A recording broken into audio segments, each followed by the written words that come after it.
Hello students, welcome to Biomentors classes online. तो आज हम लोग यहां पर अपने क्रैश कोर्स में एक नया चैप्टर स्टार्ट करने वाले हैं और उस चैप्टर का नाम है बेटा मोशन इन अ प्लेन। तो सबसे पहले हम लोग हेडिंग डाल लेते हैं motion in a plane. Motion in a plane, motion in a plane, ये है इसकी हेडिंग। इसके अंदर में हमको जो मेन दो पार्ट्स डिस्कस करने हैं, इनमें पहला है आपका मेनली प्रोजेक्टाइल मोशन, और एक जो पार्ट हम लोग जिसके बारे में बात करेंगे वो रहेगा आपका river boat problems. River boat problems, ठीक है। ओके, तो जैसा मैंने आपको बता दिया है, ये आपकी मेन चीजें हैं। अब इसको हमको समझते हुए आगे बढ़ना है। और करना क्या है कि देखो, प्रोजेक्टाइल मोशन जो है वो अपना एक मोशन इन अ प्लेन का ही एक एग्जाम्पल है, जिसमें हम क्या करते हैं कि जब इसके बारे में जब मैं बात करता हूं तो it is nothing but a two dimensional motion. ये क्या है? एक टू डायमेंशनल मोशन का ही एग्जाम्पल है। यदि आप देखोगे तो सर्कुलर मोशन में भी हम लोग टू डायमेंशनल मोशन का ही एग्जाम्पल ले सकते हैं, लेकिन वो पूरा पोर्शन जो है वो सर्कुलर मोशन चैप्टर के अंडर में करना है। यहां हमें उसको डिस्कस नहीं करना है। यहां हमारा जो मेन फोकस रहेगा वो प्रोजेक्टाइल मोशन पर रहेगा। अब प्रोजेक्टाइल मोशन की जब मैं बात करता हूं तो हम क्या करते हैं, देखो हम सिंपल सी बात ये करते हैं कि ये हमारे ग्राउंड के ऊपर में हम एक सबसे पहले एक एक्स वाई प्लेन को डिफाइन करते हैं। फिर यहां से हम यू वेलोसिटी से at an angle theta, ground से थीटा एंगल बनाते हुए यू वेलोसिटी से एक ऑब्जेक्ट को या एक प्रोजेक्टाइल किया जाता है। अब यहां पर इसको एक बात और हम यहां पर जो कहना चाहेंगे वो ये है कि यहां पर जो भी ऑब्जेक्ट है इसका मास कुछ भी होने दो, इससे कोई फर्क नहीं पड़ता है। मास का कोई फर्क यहां पर नहीं पड़ता है। आपने 1 kg वाले ऑब्जेक्ट को थीटा एंगल पर यू इनिशियल वेलोसिटी से थ्रो किया है तो जितनी समय में 1 किलोग्राम वाला पहुंचेगा उतनी ही समय में 3 किलोग्राम वाला भी पहुंचेगा। ध्यान से समझना बेटा इन चीजों को, ठीक है। मास से कोई फर्क नहीं पड़ेगा।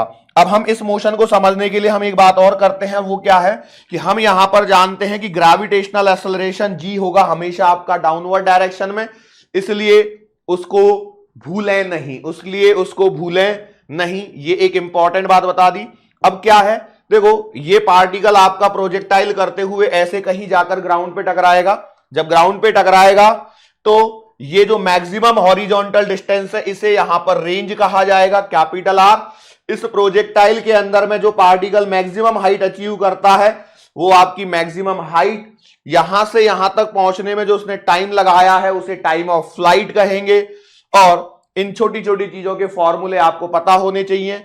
यहां से थ्रो करने पर ये यदि मैक्सिमम हाइट मानिए तो यहां तक का टाइम एसेंट टाइम और नीचे आने का time descent time. Ascent time is always equal to descent time, और जो टाइम ऑफ फ्लाइट है वो दोनों समय का क्या है? एडिशन है। क्लियर? यहां पर पूरा खेल बेटा फॉर्मूले का है, लेकिन फॉर्मूले को समझने के लिए हम क्या करते हैं, इस मोशन को दो पार्ट्स में डिवाइड करते हैं। एक आपकी मोशन रहेगी अलोंग एक्स डायरेक्शन और एक आपकी मोशन रहेगी अलोंग वाई डायरेक्शन, ठीक है। अब इन पैरामीटर्स को यदि मैं लिख लेता हूं तो उसके बाद में कुछ नहीं है, मोशन इन स्ट्रेट लाइन को ही के दो अलग अलग पोर्शन है। एक हॉरिजॉन्टल डायरेक्शन की मोशन है और एक वर्टिकल डायरेक्शन की मोशन है, और दोनों को वेक्टोरियली कंबाइन करने पर आपको प्रोजेक्टाइल मोशन यहां पर मिलते हुए नजर आती है। मतलब मैं कहूं कि भाई एक हमारी एक्स डायरेक्शन है और एक हमारे पास में वाई डायरेक्शन है, एक हमारे पास में एक्स डायरेक्शन है, एक हमारे पास में वाई डायरेक्शन है, ठीक है। पैरामीटर्स वही है, बस इनको हमको यहां पर डिफाइन करना है। तो यहां पर एक्स डायरेक्शन में जो इनिशियल वेलोसिटी है यू एक्स, इसे हम लिखेंगे यू कॉस थीटा, और वाई डायरेक्शन में जो इनिशियल वेलोसिटी है वो आएगी यू साइन थीटा। यहां पर ध्यान क्या रखना है कि हमने जो एंगल लिया है वो ग्राउंड से लिया है। हो सकता है वो एग्जामिनर वर्टिकल से एंगल दे दे, तो उसी के अकॉर्डिंग आपको चेंज करते आना चाहिए। ये छोटी छोटी बातें हैं जो आपको ध्यान रखनी है। फिर मैं आगे बढ़ता हूं, फिर उसके पश्चात मैं फाइनल वेलोसिटी को Vx मान लेता हूं जो मुझे पता नहीं है, यहां पर Vy मान लेता हूं जो मुझे पता नहीं है। टाइम भैया Tx और Ty कोई अलग अलग टाइम नहीं होता है, Tx Ty दोनों सेम ही होते हैं। फिर एक्सेलरेशन इन हॉरिजॉन्टल डायरेक्शन में कोई एक्सेलरेशन नहीं होता है, इसको आपको ध्यान रखना है। जबकि वर्टिकल डायरेक्शन में आपका माइनस का जी होता है, ठीक है। ग्रेविटी डाउनवर्ड डायरेक्शन में हमारा फंडा क्लियर है। यदि मैंने u sin थीटा को पॉजिटिव लिया है तो ay को मैं क्या लूंगा, नेगेटिव लूंगा। मेरा फंडा क्लियर है। मैं हमेशा क्या कहता हूं,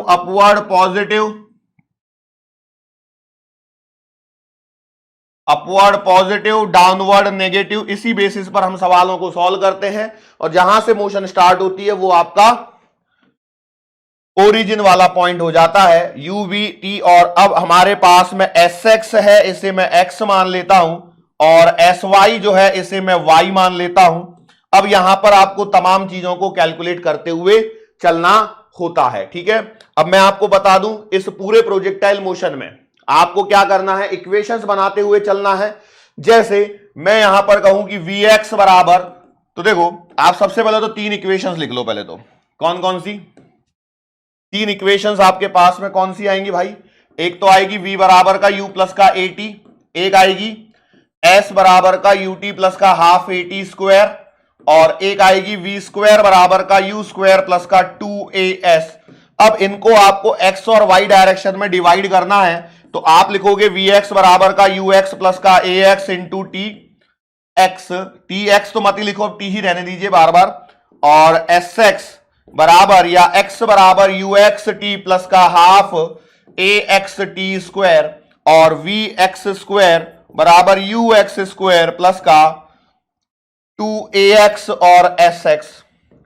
सिमिलर वे में आप वर्टिकल डायरेक्शन के लिए लिखोगे तो vy बराबर आएगा uy प्लस का ayt, sy जिसे आपने y लिखा है वो आएगा uyt प्लस का हाफ ayt स्क्वायर, और last but not the least vy square बराबर uy स्क्वायर प्लस का 2ay और sy, ठीक है।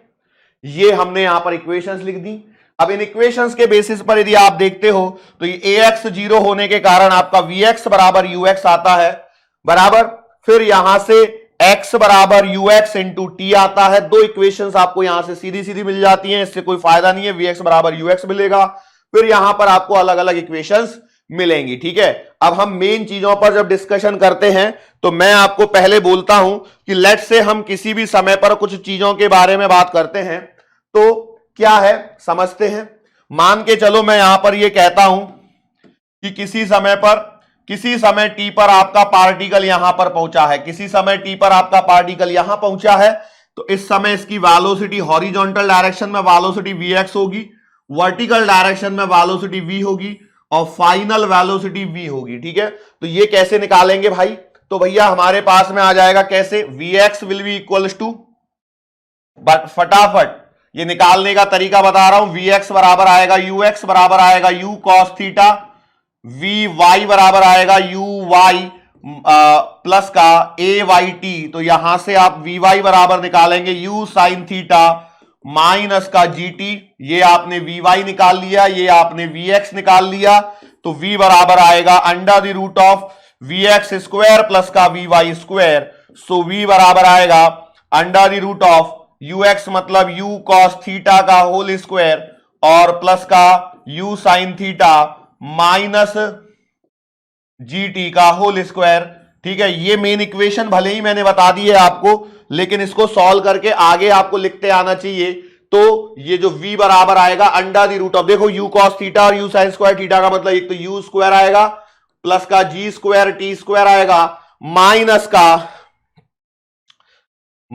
का 2u sin थीटा और gt आएगा। ये आपके पास में इंस्टेंटेनियस वेलोसिटी है। ये क्या है बेटा? Instantaneous velocity. इसका मतलब क्या है? इंस्टेंटेनियस वेलोसिटी या फिर बोलो स्पीड, मतलब क्या है? किसी भी समय t पर जो आपको वेलोसिटी चाहिए, ये इसका यहां पर फॉर्मूला निकल के आया है। बार बार देखो मैं इसी एग्जांपल पे जा रहा हूं।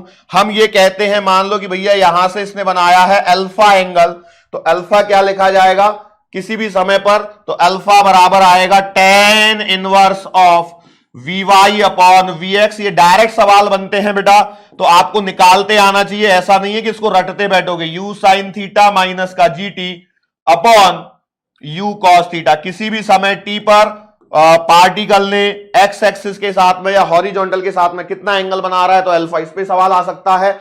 डायरेक्टली आ सकता है। अच्छा, एक और बात हम यहां पर करते हैं और वो बात क्या है कि मैंने माना कि किसी समय t पर यहां पर इसके जो कोऑर्डिनेट्स हैं बेटा x, y हैं। कोऑर्डिनेट्स क्या हैं? x, y हैं। तो इसे कैसे निकालेंगे x, y के लिए? तो अब आप देखिए x मतलब पॉइंट P माना है, उसके कोऑर्डिनेट्स x, y हैं। तो इसके लिए मैं सेकंड इक्वेशन से x बराबर ux इंटू टी, तो x बराबर आएगा u cos theta into T, yes और नो।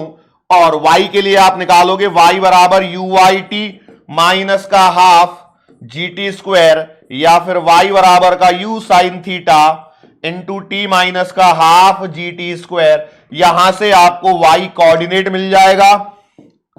फिर यदि आप डिस्प्लेसमेंट निकालना चाहते हैं उस पॉइंट का समय t पर, डिस्प्लेसमेंट क्या है भाई? What do you mean by displacement? तो डिस्प्लेसमेंट है आप इस पॉइंट को यदि डायरेक्टली मिलाते तो जो आता वो आपका डिस्प्लेसमेंट है। ठीक है, डिस्प्लेसमेंट पॉइंट O से इसको डायरेक्टली मिलाया है। अब क्या है ना, ये यहां पर बनाते समय थोड़ा सा ऐसा बना है, लेकिन उससे घबराना नहीं है। हम यहां पर डिस्प्लेसमेंट की बात करेंगे तो भाई ये आएगा under the root of x square plus का वाई स्क्वायर। डायरेक्टली आप याद भी रख सकते हैं समय t पर डिस्प्लेसमेंट। ठीक है, समय t पर डिस्प्लेसमेंट। यहां ध्यान रखें y की वैल्यूज को अच्छे से संभल के निकालें। ठीक है, ओके। चलो फिर और क्या क्या चीजें यहां पर आती हैं? फिर मैं यदि आगे बात करता हूं तो यहां पर जो मेन एक फॉर्मूला आता है वो आता है बेटा एसेंट टाइम। एसेंट टाइम जिसे हमने TA डिफाइन किया है, ये आएगा u साइन थीटा अपॉन जी। एक्चुअली में ये आप u साइन थीटा अपॉन जी इतना ही रहने दीजिए अभी तो हाल फिलहाल में, मैं बाद में इसमें आगे इंक्लाइन प्रोजेक्टाइल में बता दूंगा। फिर आएगा डिसेंट टाइम, नीचे आने का समय, इसे हम कहेंगे TD बराबर, ये भी आएगा बेटा u साइन थीटा अपॉन जी। फिर हम बात कर रहे हैं और वो क्या है? Time of flight, the total time taken by the particle to reach again at the same height या सेम लेवल, उसे हम टाइम ऑफ फ्लाइट कह रहे हैं, या जहां से फेंका है जमीन पर आने में जो लगने वाला समय है। कैपिटल T आएगा TA प्लस का TD, सो कैपिटल T बराबर आएगा 2u साइन थीटा अपॉन जी। ठीक है, यहां पर और क्या क्या चीजें आती हैं और कैसे कैसे पॉइंट बनते, देखो मैं एक एक पॉइंट को लेते हुए आगे आपको डिस्कस करते हुए चल रहा हूं। ठीक है, अब समझिए कैसे है time of flight. Time of flight का फॉर्मूला T बराबर 2u साइन थीटा अपॉन जी है, यस और नो? मतलब एक्चुअली में ये क्या है? 2u perpendicular upon a perpendicular, ये आपका टाइम ऑफ फ्लाइट का फॉर्मूला है। ठीक है, अब यहां पर एक बात और समझिए, टाइम ऑफ फ्लाइट जो है वो थीटा पर डिपेंड करता है। Time of flight depends on theta. ये छोटे छोटे पॉइंट्स हैं बेटा जिन पर सीधे सीधे सवाल बनते हैं। Time of flight depends on theta, और also time of flight depends on u. Depends on u मतलब इनिशियल वेलोसिटी पर भी डिपेंड करेगा। सवाल कैसा बना सकता है एग्जामिनर? एग्जाम्पल के तौर पे माना कि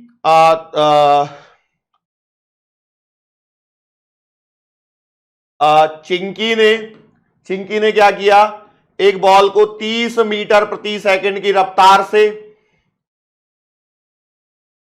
30 मीटर पर सेकंड मतलब एग्जैक्ट डेटा ऐसा मतलब मैंने बोला है कि u वेलोसिटी से 37 डिग्री के एंगल पे थ्रो किया है, और मिंकी ने सेम बॉल को u इनिशियल वेलोसिटी से, लेकिन उसने 60 डिग्री पर थ्रो किया है।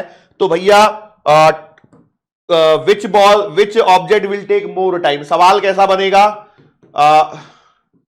Which object will take more time? Which object will take more time to reach ground? Will take more time to reach ground. More time to reach ground. Ground पे वापस आने में कितना, किसको ज्यादा समय लगेगा? तो मैं आपको यहां पर बता दूं कि जैसे जैसे थीटा इंक्रीज होगा, लेकिन थीटा इंक्रीज करने से पहले एक बात समझ लीजिए, इफ यदि आपकी इनिशियल वेलोसिटी u कांस्टेंट है, एक बात को समझिए मैं क्या कह रहा हूं, फॉर्मूले में ध्यान दीजिए, इनिशियल वेलोसिटी u यदि कांस्टेंट है तो आपका जो टाइम ऑफ फ्लाइट है वो डायरेक्टली प्रोपोर्शनल आ जाएगा साइन थीटा के, क्योंकि g तो कांस्टेंट होता है हमारा। तो जैसे जैसे थीटा बढ़ता है वैसे वैसे साइन थीटा बढ़ते जाता है। भाई साइन 0 है, साइन 91 है, तो कौन बढ़ा? तो जैसे जैसे थीटा बढ़ेगा, अब 90 के आगे जाके मत फेंक देना भैया ऑब्जेक्ट को, फिर तो वो उधर की साइड में चला जाएगा, ठीक है। तो ऐसा नहीं पढ़ना है हमको, इधर से ऐसे ही फेंकना है, ठीक है।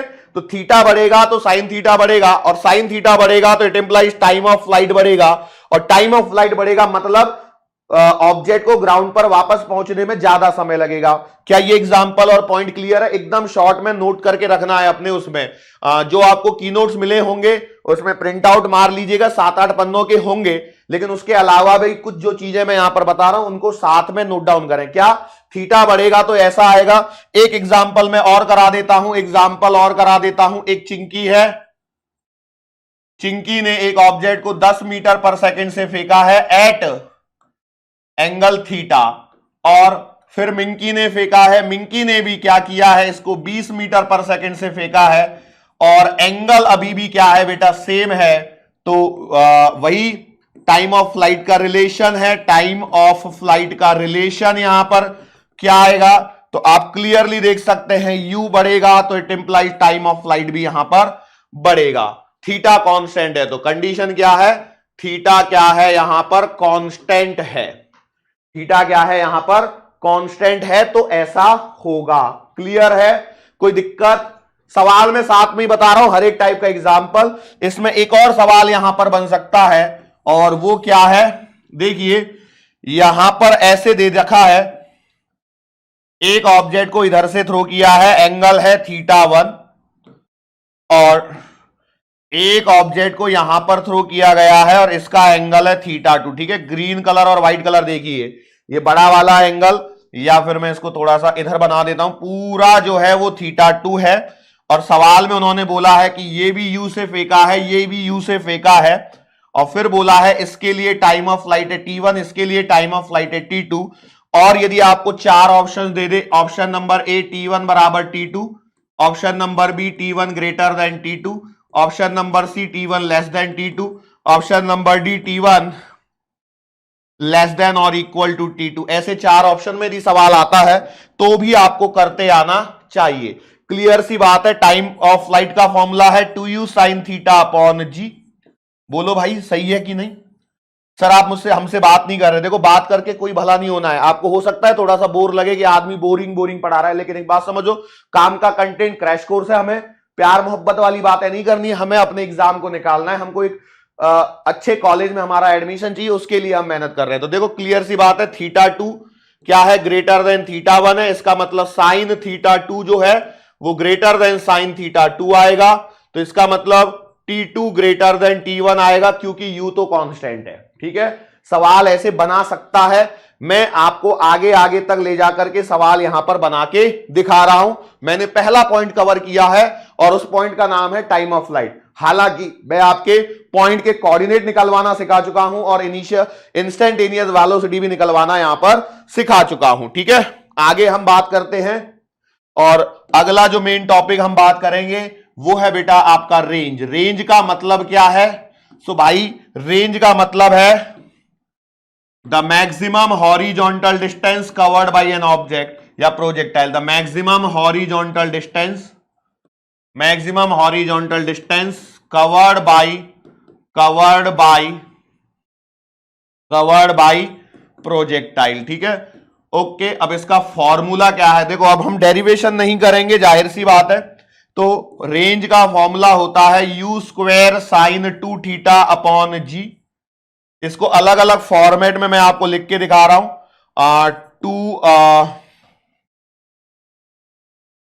u square into 2 sin theta cos theta upon g. कभी कभी एंगल ऐसा होता है कि डबल करके सॉल्व नहीं हो पाता है, तो हमको इसको ऐसे भी सॉल्व करते आना चाहिए, फॉर्मूला ऐसे भी लिखते आना चाहिए। फिर रेंज को हम लिख सकते हैं 2 into u cos theta into u sign theta upon g. मतलब इसे लिखा जा सकता है 2 times u x u y upon g, और वास्तविकता में हम फाइनली क्या लिखेंगे, आर बराबर 2 you parallel U perpendicular upon A perpendicular, ठीक है। यस और नो, ये छोटी छोटी बातें यहां पर हो जाती हैं। अब यहां पर एक सवाल और बनता है, रेंज मैक्सिमम कब होगी? सवाल क्या है, क्वेश्चन क्या है मेरा, when the range will be maximum, when the range will be maximum, range आपकी अधिकतम कब होगी? When the range will be maximum, तो भैया देखो रेंज का फॉर्मूला आपने लिखा है u square sin 2 theta upon g. तो जाहिर सी बात है जब आपका साइन 2 थीटा मैक्सिमम होगा, साइन 2 थीटा मैक्सिमम होगा तो ही आपकी रेंज क्या होगी, मैक्सिमम होगी। तो 2 थीटा की मैक्सिमम वैल्यू 90 डिग्री, मतलब थीटा बराबर आएगा 45 डिग्री। तो 45 डिग्री का जब एंगल होगा तो रेंज क्या आएगी, मैक्सिमम आएगी। और ये जो मैक्सिमम रेंज आएगी वो आएगी आपके पास में यू स्क्वायर अपॉन जी, बराबर। यस और नो। इसमें एक बात और आपको ध्यान रखनी है, जो आपको एनसीईआरटी के अंदर में एक स्टेटमेंट भी मिलेगा, रेंज क्या होती है, range will be same, range will be same for complementary angles. Complementary angles का मतलब क्या है, इसका मतलब समझिए, आपको एनसीईआरटी के अंदर में एक स्टेटमेंट मिलेगा 45 minus theta and 45 plus theta वाला एक स्टेटमेंट मिलेगा गैलीलियो के नाम से, है ना। मेन समझिए 45 डिग्री पर आपकी मैक्सिमम रेंज आएगी। उसके बाद यदि मैं यहां पर 1 डिग्री बढ़ा दूं और 1 डिग्री कम कर दूं, मैंने एक कम कर दिया और एक बढ़ा दिया, 44 और 46 दोनों का एडिशन 90 है, तो इस पर रेंज क्या रहेगी, सेम रहेगी। 43 और 47 पर रेंज सेम रहेगी, 42 और 48 पर रेंज सेम रहेगी, 41 और 49 पर रेंज सेम रहेगी। और एंगल जितना 45 के पास में उसकी रेंज उतनी ज्यादा रहेगी, ध्यान से समझना। द एंगल क्लोज टू 45, जितना ज्यादा क्लोज होगा 45 के, रेंज उतनी ही क्या होगी, अधिकतम होगी, मैक्सिमम होगी। पॉइंट याद होने चाहिए बेटा। देखो प्रोजेक्टाइल मोशन में ऐसा कोई बहुत बड़ा रॉकेट साइंस नहीं है, हम इसके सारे न्यूमेरिकल्स करेंगे आफ्टर कवरिंग द थियरी। लेकिन फिर भी मैं जो बीच बीच में बन रहे हैं, एक्चुअली में ये क्या है, ये थियरी भी है और एक न्यूमेरिकल भी है। जैसे आपको सवाल बन सकता है कि मान के चलो an object is throne with initial velocity u, with initial velocity u at different angles, find for which angle range will be maximum। Option number A दे दिया थीटा बराबर 44 डिग्री, ऑप्शन नंबर ए दे दिया theta बराबर 37 degree पे, option number B दे दिया theta बराबर 4 degree पे, ऑप्शन नंबर सी दे दिया थीटा बराबर लेट्स से 47 डिग्री पर, और ऑप्शन नंबर डी दे दिया थीटा बराबर 49 डिग्री पर। अब आपको इसमें सेलेक्ट करना होता है अप्रोप्रिएट आंसर। तो यहां पर ध्यान दें, थीटा 45 डिग्री के जितने नजदीक रेंज उतनी ही ज्यादा, यस और नो। बात समझ में आ रही है। तो अलग अलग एंगल पे एक ही ऑब्जेक्ट को थ्रो किया, ऐसा भी हो सकता है कि वो बोल सकता है कि 4 different objects are thrown with an initial velocity u, तो आप बता सकते हैं आंसर आएगा 44 डिग्री सबसे ज्यादा पास है। ऐसा मत कर देना कि 49 सबसे बड़ा है तो इसकी रेंज मैक्सिमम निकाल दी, नहीं। 45 डिग्री के सबसे पास में जो होगा, 45 डिग्री के सबसे पास में जो होगा, रेंज उसी की सर्वाधिक होगी। Yes, are you getting my point और नॉट? श्योर है, कर सकते हैं, है ना। अब यहां पर ग्राफिकल सवाल भी बनाया जा सकता है या फिर ऐसे भी सवाल बनाए जा सकते हैं कि जैसे मान लो चिंकी ने 1 किलोग्राम का एक ऑब्जेक्ट u वेलोसिटी से और 37 डिग्री पर थ्रो किया है, इसकी रेंज r1 है। मिंकी ने 3 किलोग्राम का एक ऑब्जेक्ट सेम वेलोसिटी u से थ्रो किया है और इसको उसने थ्रो किया है, मान लेते हैं 35 डिग्री पर, और इसकी रेंज है r2। Select the appropriate answer, r1 greater than r2, option number B r1 equal to r2, option number C r1 less than r2, और D can not be predicted, ऐसा भी दे सकते हैं कभी कभी। तो बताओ क्या होगा। देखो यहां पर मासेस से कंफ्यूज नहीं होना है, ठीक है, इस सवाल को आपको खुद से सॉल्व करना है। मैं एक और सवाल लिख रहा हूं यहां पर प्यारा सा। इस सवाल का आंसर आपको बता सकते हैं क्या? भाई जाहिर सी बात है, एंगल इसका क्लोज है 45 के, तो R1 क्या होगा? बड़ा होगा। चलो एक और सवाल मैं यहीं पे लगे हाथों बता देता हूं आपको। क्वेश्चन है, वही चिंकी है हमारे पास में, चिंकी महोदया, इन्होंने क्या किया है, M1 बराबर 1 kg के ऑब्जेक्ट को u इनिशियल वेलोसिटी से थीटा एंगल पे थ्रो किया है और इसकी जो रेंज है वो R1 है। मैं स्टेटमेंट लिखने के बजाय डेटा दे रहा हूं बस। और फिर चिंकी ने ही फिर से क्या किया, अगली बार उन्होंने M2 बराबर 2 kg के एक ऑब्जेक्ट को u इनिशियल वेलोसिटी से थीटा एंगल पे थ्रो किया, इसकी रेंज R2 आई है। तो सेलेक्ट करना है options, R1 greater than R2, option number B R1 equal to R2, option number C R1 बराबर 2R2 और ऑप्शन नंबर डी R1 बराबर R2 बाई 2। ठीक है, ये चार ऑप्शन। एग्जाम में दिमाग काम नहीं करता है, मैं आपको बता दूं। यहां पर u सेम है, थीटा सेम है, तो R1 बराबर R2 will be the correct answer. ठीक है, ये सवाल प्यारे प्यारे से छोटे छोटे से सवाल यहां पर बनते हुए आपको नजर आएंगे। फिर आगे हम बात करते हैं अगला एक मेन टॉपिक, और उसे कहा जाता है मैक्सिमम हाइट। उसे क्या कहा जाता है? उसे कहा जाता है बेटा मैक्सिमम हाइट। तो प्रोजेक्टाइल के अंदर में जो ऑब्जेक्ट मैक्सिमम हाइट को अचीव करता है, जितना अधिकतम ऊंचाई तक जा सकता है, वो उसकी मैक्सिमम हाइट होती है। और इसका जो फॉर्मूला निकल के आता है वो आता है u square sine square theta upon 2g, जिसे हम लोग u साइन थीटा का होल स्क्वायर अपॉन 2g भी लिख सकते हैं, या फिर uy का स्क्वायर अपॉन 2g लिख सकते हैं, या u परपेंडिकुलर का स्क्वायर अपॉन 2a परपेंडिकुलर भी लिख सकते हैं। ये तमाम इसके फॉर्मूले हैं।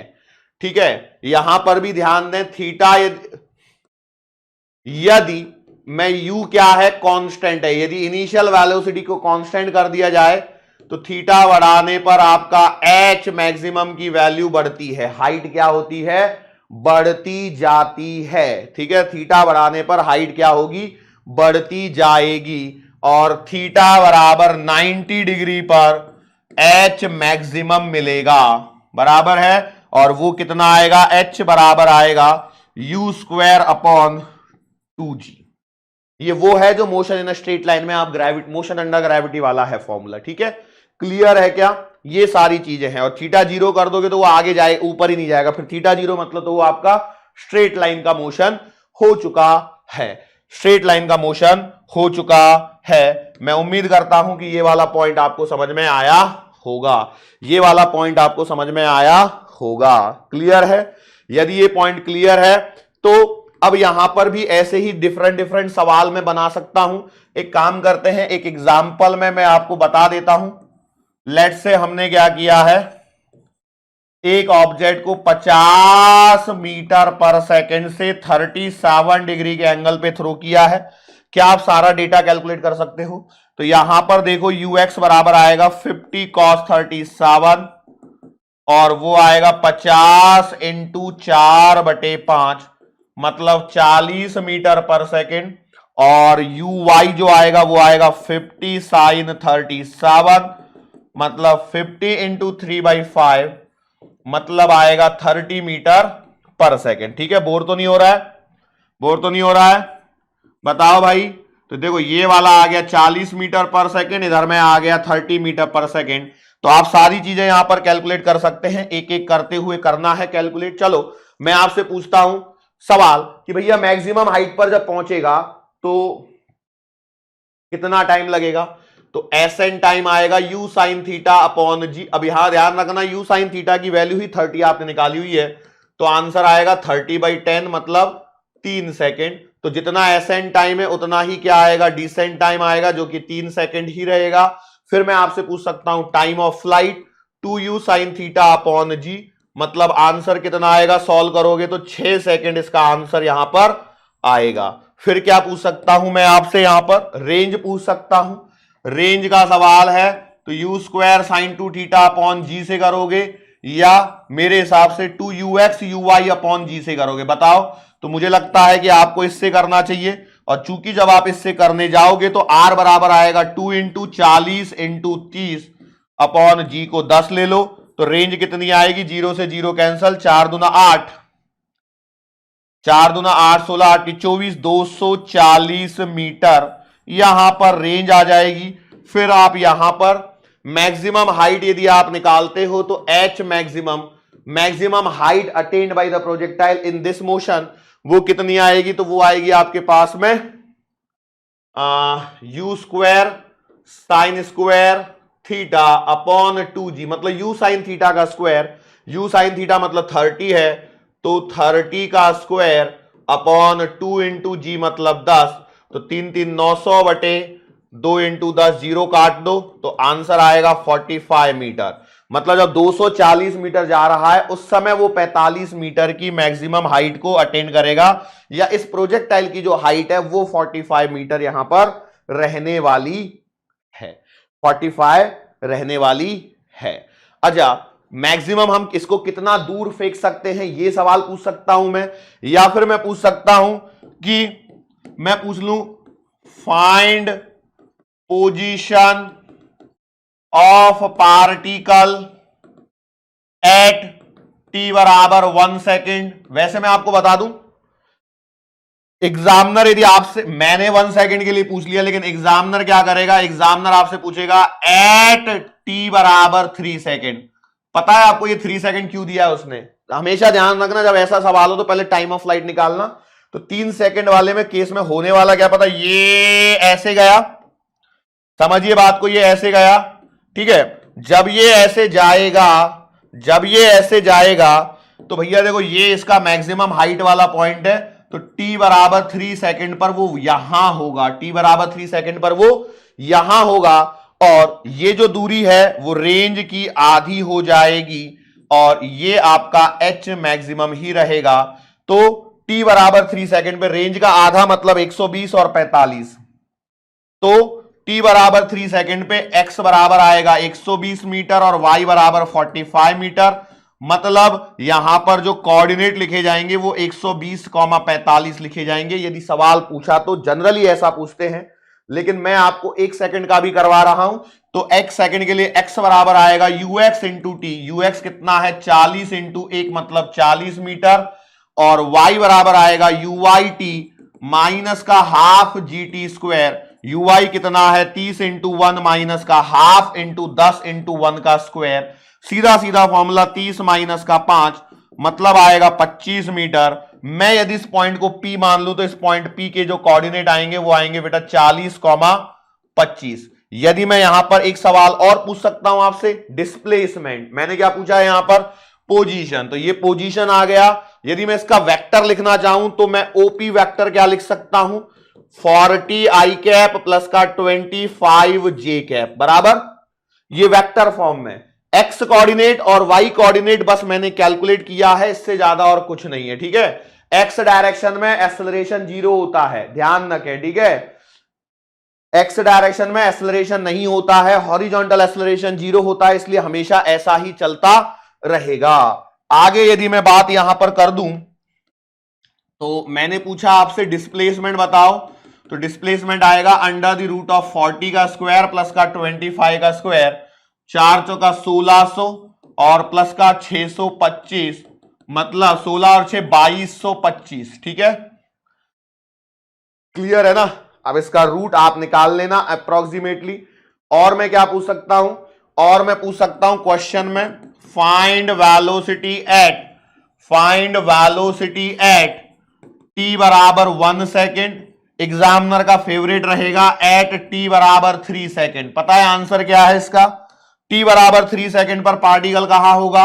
यहां होगा एट मैक्सिमम हाइट, और एट मैक्सिमम हाइट में आपको बता दूं वी वाई जो है वो 0 होगा, और सिर्फ वी एक्स रहेगा जो कि यू एक्स के बराबर रहेगा, और वो कितना आएगा? 40 मीटर पर सेकेंड, ठीक है। ये एग्जामिनर का फेवरेट है, क्योंकि एग्जामिनर आपकी लॉजिकल माइंड को चेक करना चाहता है, लेकिन कोई हार्ड एंड फास्ट नहीं कि ऐसे ही पूछे। तो आप यहां पर निकाल लीजिए, वी एक्स बराबर आपका यू एक्स आएगा जो कि आपका 40 मीटर पर सेकेंड ही रहेगा। लेकिन Vy बराबर आएगा Uy माइनस का GT। Uy मतलब 30 माइनस 10 इंटू 1 मतलब 20। तो आप यहां पर V निकाल सकते हैं। V आएगा under the root of Vx square plus Vy square. Vx आएगा 40 का स्क्वायर प्लस 20 का स्क्वायर मतलब अंडर द रूट ऑफ 40 मतलब 1600 और 400 2000 का रूट। ठीक है, 20√5 आप निकाल सकते हैं। और क्या निकाल सकते हैं? Angle made by the particle, angle of the velocity made by the particle. ठीक है, अब यहां पर एक बात समझिए, यहां पे जब आप एंगल निकालेंगे तो इसको अल्फा मान लीजिए, तो ये आएगा tan inverse Vy upon Vx। तो आप यहां पा रहे हैं tan इनवर्स 20/40 मतलब अल्फा आ रहा है tan इनवर्स हाफ। ठीक है, एक बात और मैं आपको बताना चाहूंगा, बहुत ही प्यारी सी काम की चीज है। मान लेते हैं हम एक एंगल बीटा मान लेते हैं और इसे निकालते हैं tan इनवर्स y/x। ठीक है, डिस्प्लेसमेंट वाला। तो बीटा बराबर tan इनवर्स, मुझे बताओ y और x की वैल्यू कितनी है? तो y की है 25 और x की है 40। 25/40, तो ये बीटा आ रहा है यहां पर tan इनवर्स 25 5 8 40। तो ये दो एंगल अलग अलग क्यों आ रहे हैं? तो एक बात समझिए, ये जो है वो है angle made by position vector, angle made by position vector. और ये वाला जो एंगल आ रहा है वो आ रहा है angle made by velocity vector. और कहां से बेटा? ग्राउंड से ही बन रहे हैं, इस बात को ध्यान रखना। ये बड़े ही काम की चीज है जो मैं यहां पर आपको यहां पर बतला रहा हूं, नहीं तो गड़बड़ी मत करके आना, इसको ध्यान रखेंगे। ठीक है, और एक दो पॉइंट जैसे मैं यहां पे इंपॉर्टेंट बताता हूं, जैसे क्या है relation between H and R, height और रेंज के बीच में क्या रिलेशन है? तो देखो, आप एक बार रेंज का फॉर्मूला लिखेंगे 2u² sign theta cos theta. देखो मैं फुल फॉर्म में लिख रहा हूं, वैसे u² साइन 2 थीटा अपॉन जी है, और H का फॉर्मूला है u² sign square theta upon 2g। मैं इनको जब सॉल्व करता हूं तो मुझे आता है tan थीटा बराबर 4h upon R. Kindly check it out, kindly check it out, सही लिख रहा हूं क्या? ये एक काम कर लो, एक बार मुझे एक बार थोड़ा सा कंफ्यूजन सा क्यों लग रहा है, डिवाइड करके देख ही लेता हूं। ठीक है, कौन सी बड़ी बात है, जी ने जी को मारा, u² ने u² को मारा, एक साइन थीटा ने एक साइन थीटा को मारा, तो r अपॉन h बराबर 2 कॉस थीटा यहां बचेगा अपॉन साइन थीटा यहां बचेगा, नीचे का 2 इधर जाएगा तो ये आएगा। ओके, तो sign theta upon cos theta इधर हो जाएगा, ये साइन थीटा ये कॉस थीटा, तो 4h अपॉन आर मैंने सही लिखा है। ओके, एक बार क्या है ना, क्रॉस वेरिफिकेशन करना भी जरूरी है, नहीं तो क्या होता है कई बार ओवर कॉन्फिडेंस भी आपको डुबा सकता है। अब यहां पर क्या है, ये एक रिलेशन हो गया, रिलेशन बिटवीन tan थीटा पे। अब यहां पर क्या होता है, सवाल ऐसे पूछा जाता है, कैसे सवाल पूछते हैं वो भी मैं बता देता हूं, लगे आते एग्जाम्पल के तौर पे, कि माना कि एक ऑब्जेक्ट है, एक ऑब्जेक्ट लिया, इसको उन्होंने u वेलोसिटी से थ्रो किया है और थीटा बराबर 37 डिग्री पर थ्रो किया है। u दिया नहीं होता है, देखो ध्यान रखना, इसमें u नहीं दिया होता है, मतलब u रख देते हैं, बस ऑब्जेक्ट को बोल दिया 37 डिग्री पर थ्रो किया है, और उन्होंने बोला है मान के चलो कि जो रेंज आ रही है, रेंज आ रही है 50 मीटर, तो बोला जाता है find the height covered by the particle या maximum height attained by the particle during the projectile. तो आपको रिजल्ट याद होना चाहिए, tan थीटा बराबर 4h अपॉन आर, तो tan 37 बराबर आएगा, मतलब कितना हो जाएगा 3/4 बराबर 4 इंटू हाइट आपको निकालनी है और रेंज आपको 50 दे रखी है। 100 ले लो, एक काम करो, इस रेंज को 100 ले लो, तक क्या है काटने में भी आसानी रहेगी, मुझे भी, है ना। तो यहां पर आ जाएगा 100, तो 4 से काटोगे तो ये 25 हो जाएगा, तो h बराबर आएगा 75/4। ठीक है, 75/4, 25 × 75/4। ओके, मीटर में ये आंसर आ गया। और भी कुछ सवाल होते हैं, जैसे मैं आपको बोल रहा था कॉम्प्लीमेंट्री एंगल में रेंज सेम होती है, वो तो आप जानते हैं। मान के चलो यहां पर एग्जाम्पल ऐसे बोलता है, एग्जाम्पल कैसे बोलता है समझिए। एक पार्टिकल है, उसको आपने u इनिशियल वेलोसिटी दे रखी है। क्या दे रखी है? u इनिशियल वेलोसिटी दे रखी है। जब आपने उसे θ1 के एंगल पे प्रोजेक्ट किया है तो भी रेंज r आ रही है। रेंज बराबर क्या है? r है। और यहां पर टाइम ऑफ फ्लाइट जो है वो आपको दे रखा है t1। टाइम ऑफ फ्लाइट क्या दे रखा है? t1 दे रखा है। जब आपने θ2 एंगल पर प्रोजेक्ट किया है तब भी रेंज आपको समान दे रखी है, लेकिन इस बार टाइम ऑफ फ्लाइट जो है वो आपको दे रखी है t2। सवाल पूछा जाता है relation between t1, t2 and r। अब देखो, अब आपको कुछ नहीं करना है, t1 का फॉर्मूला लिखोगे तो t1 बराबर आएगा 2u साइन θ1 अपॉन व्हाट? जी। अब देखो यहां पर एक बात को समझिए, रेंज क्या है? सेम है। ठीक है, रेंज क्या है? सेम है। अब यहां पर वो हो सकता है कि θ1 और θ2 पर लिख के दे, या बोल सकता है ये वाला थीटा दे दे और अगली बार उसने बोला कि इस ऐसे एंगल पे थ्रो किया है। जाहिर सी बात है θ1 एंड θ2 क्या है? यहां पर कॉम्प्लीमेंट्री एंगल है, इसलिए मुझे उसका कोई टेंशन यहां पर नहीं होता है। तो आप इसे यदि थीटा लोगे तो t2 बराबर जो आएगा वो आएगा 2u साइन 90 माइनस थीटा, मतलब कॉस थीटा अपॉन जी। और रेंज दोनों के लिए सेम है, तो रेंज आपके पास में आ जाएगी u square sin 2 theta upon g. तो इनमें आपको रिलेशन चाहिए होता है, तो जब आप इन दोनों का मल्टीप्लाई करोगे तो t1 t2 बराबर आपको मिलेगा 2r अपॉन जी। ये भी बड़ा ही प्यारा सा रिलेशन है, इस पर भी सवाल यहां पर बनाया जा सकता है। मैंने आपको डायरेक्ट रिजल्ट दिया है, क्यों? क्योंकि मुझे मालूम है हम यहां पर क्रैश कोर्स में पढ़ रहे हैं, तो चीजों को हम शॉर्ट में करेंगे। आप इन दोनों को मल्टीप्लाई कर लीजिए और आप देखेंगे कि इसके बराबर आंसर आ जाएगा। t1 और t2 को मल्टीप्लाई करके देखिए, t1 और t2 को मल्टीप्लाई करके देखिए, जैसा मैं कह रहा हूं वैसा करके देखिए। t1 और t2 को, एक एंगल थीटा है, दूसरा 90 माइनस थीटा है। ठीक है, θ1 θ2 की जगह आप थीटा और 90 माइनस थीटा ले लीजिए, क्योंकि रेंज सेम तभी आ सकती है जब दोनों एंगल क्या हो? कॉम्प्लीमेंट्री हो। ठीक है, क्या ये वाली बात समझ में आ रही है? सिमिलर टाइप में एक और वैरायटी यहां पर बनती है, कैसे कि आपने क्या किया, एक ऑब्जेक्ट को थीटा एंगल पे प्रोजेक्ट किया है, तो उसकी जो हाइट आ रही है वो आ रही है h1 और रेंज आ रही है इस समय r। अगली बार आपने 90 माइनस थीटा पर किया है, तो आपको हाइट जो मिल रही है वो चेंज हो चुकी है h2, लेकिन रेंज अभी भी क्या है? r। तो इस समय इनका जो रिलेशन है वो आपको बताना होता है, रिलेशन बताना है। तो इसका रिलेशन आता है r बराबर 4 under the root of h1 h2। मैंने डायरेक्ट रिजल्ट लिखा है, लेकिन आप कैलकुलेट करके बता सकते हैं कि यहां पर क्या होने वाला है। ठीक है, r बराबर 4 under the root of h1 h2। यहां तक क्लियर है? अब इसके बाद में एक चीज और बची है जो इसमें काम आने वाली है, और वो है बेटा इक्वेशन ऑफ ट्रेजेक्टरी।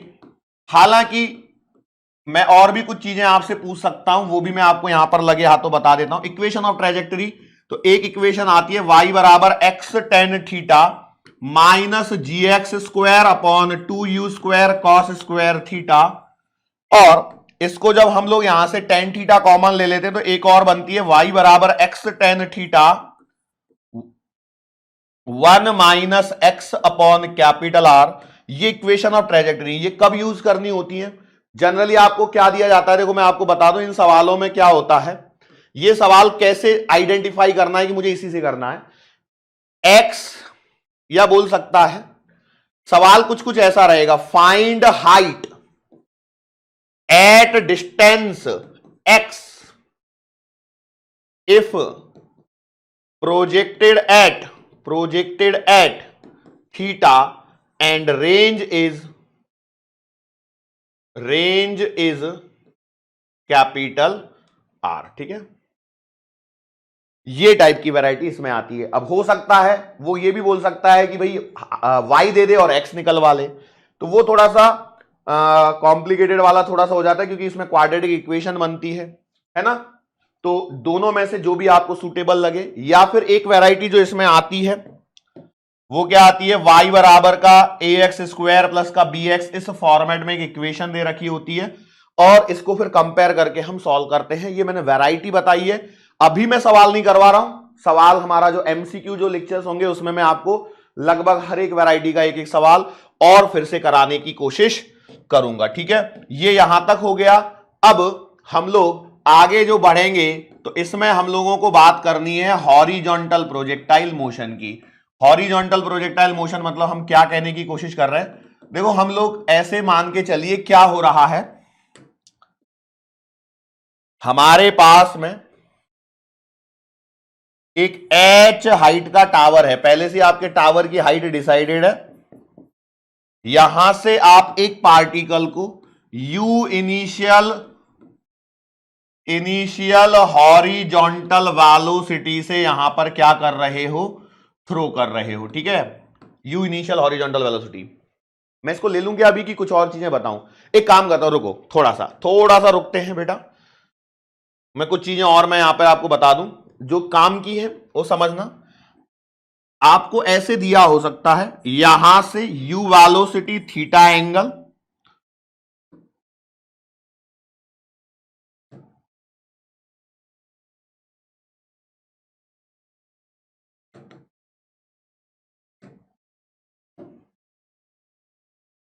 ये ग्राउंड,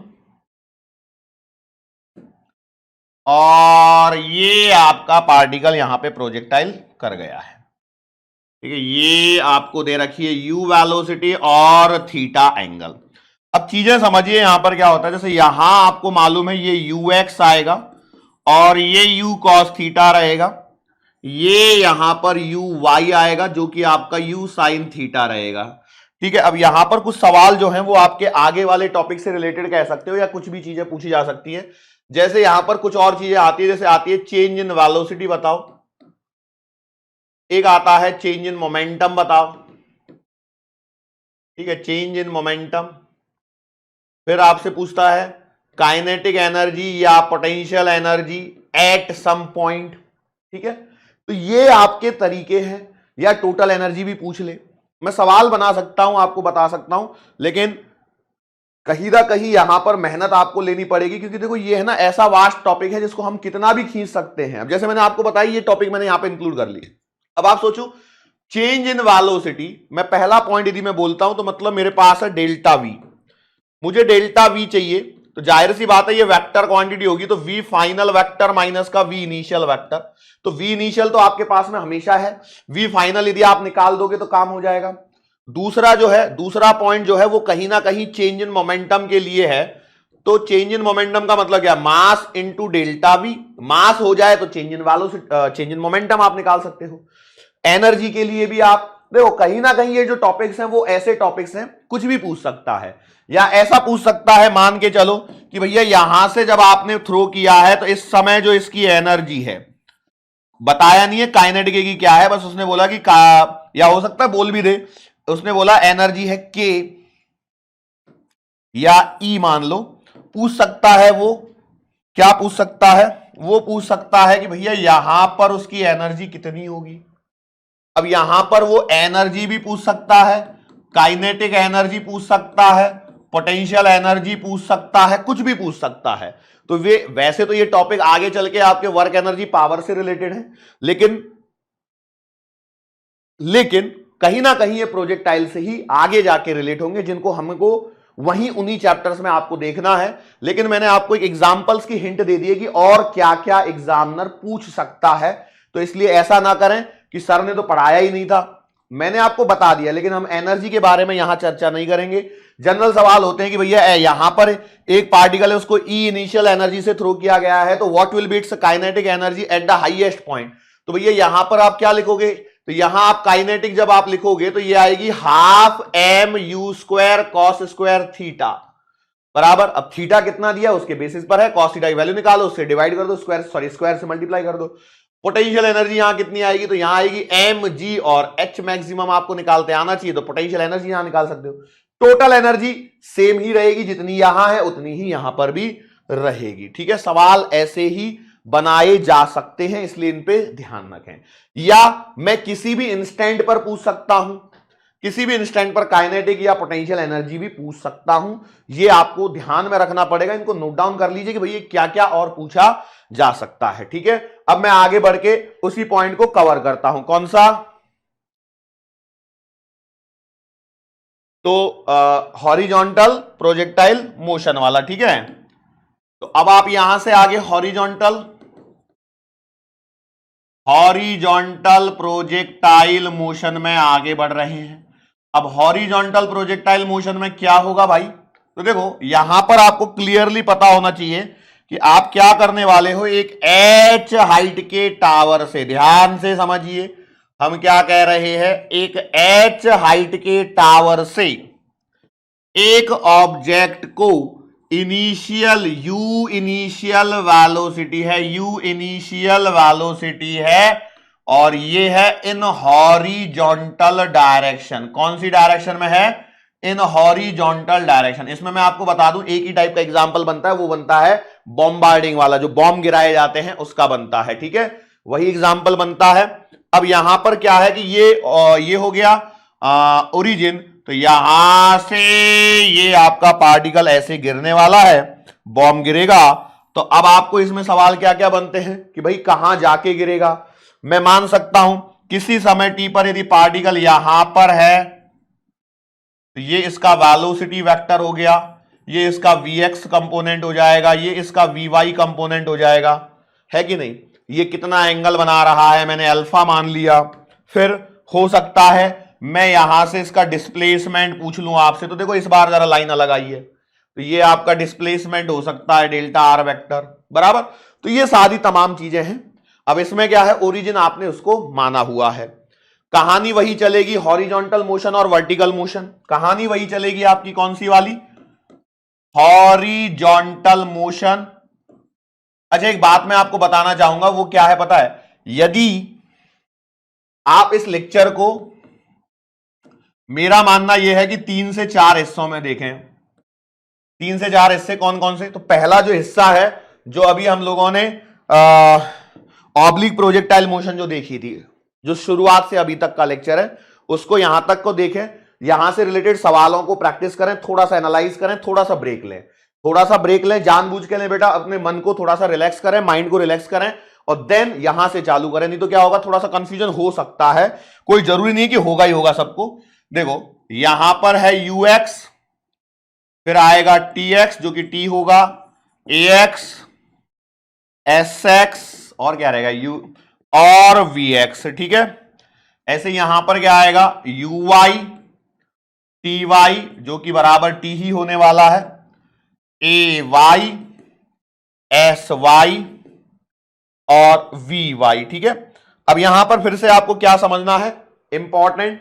देखो क्या है ना, इस समय हर समय आपकी ग्रेविटी नीचे ही लग रही है। इस पॉइंट का हॉरिजॉन्टल डिस्टेंस जो है वो आपका x है, ये आपकी रेंज है। यहां मैक्सिमम हाइट का सवाल पूछना ही नहीं है, क्योंकि वो तो ऑलरेडी आप h हाइट के टावर से गिरा रहे हो। अब ये हो सकता है कि वो भाई यहां से कितना नीचे गिर चुका है, ये y मान लीजिए। तो इसके जो कोऑर्डिनेट्स बनते हैं वो ऑलरेडी x, -y बनते हैं। ठीक है, ऑलरेडी माइनस में लगा चुका हूं, तो 2 बार माइनस करके पॉजिटिव मत कर देना, ओरिजिन उसी को माना जाता है जनरली। हो सकता है वो इसको ओरिजिन माने, तब अलग बन सकता है। तो ये बात आपकी कहीं ना कहीं यहां पर क्या है, थोड़ी सी कॉम्प्लिकेटेड आपको लग सकती है। तो यहां पर आपको ध्यान रखना है कि ओरिजिन ये किस पर डिपेंड कर रहा है, कि ओरिजिन कौन है उसके बेसिस पर पूरी कहानी है। ओरिजिन कौन है उसके बेसिस पर पूरी कहानी है। यदि आप इसे ओरिजिन मान रहे हो तो y नेगेटिव आएगा, इसे ओरिजिन मान रहे हो तो ये पॉजिटिव आएगा। लेकिन हमने इस वाली दूरी को y यहां पर मान के रखा है, मतलब मेरा तरीका यही है कि मैं इसको ओरिजिन मान के करता हूं। ठीक है, चलो तो अब आपका देखो ux जो है वो आपका u ही रहने वाला है, लेकिन uy आपका 0 रहेगा, ax आपका 0 रहेगा, ay आपका -g रहेगा, sx जो है वो x है और sy जो है वो -y है। Vx जो है वो u के ही बराबर आएगा, लेकिन Vy u माइनस का GT मतलब आपका माइनस का GT यहां पर आने वाला है। ठीक है, सारी चीजें मिल गई अब आपको। अब आपके पास क्या बचा है, Sx बचा है हॉरिजॉन्टल डायरेक्शन में, तो x बराबर आप तो लिखोगे ut प्लस का हाफ AT स्क्वायर, लेकिन x बराबर आपको u इंटू टी सीधा मिल जाएगा। ठीक है, y के लिए जब आप लिखोगे ut प्लस का हाफ AT स्क्वायर से, तो ये 0 है, तो y बराबर आएगा माइनस का हाफ GT स्क्वायर। ठीक है, तो ये आ गया, तो यहां से आपको कोऑर्डिनेट्स मिल गए। तो डिस्प्लेसमेंट वेक्टर एरिया, आपको डिस्प्लेसमेंट चाहिए तो क्या आएगा, under the root of x square plus का वाई स्क्वायर। फिर ध्यान क्या रखना है, ये जो y आपने निकाला है वो ऊपर से कितना नीचे है, हो सकता है कि नीचे से ऊपर पूछे, मतलब height of projectile at time t। तो अब आपके मालूम है, आपने इसको निकाल लिया है, तो इसको यदि मैंने हाइट को यदि मैं बात करूं तो ये हाइट को आप क्या लिख सकते हैं पता है, ये हाइट आएगी h minus mod of minus half GT square. ठीक है, ये डेटा है, क्योंकि ये तो आपका y है, तो h माइनस का y।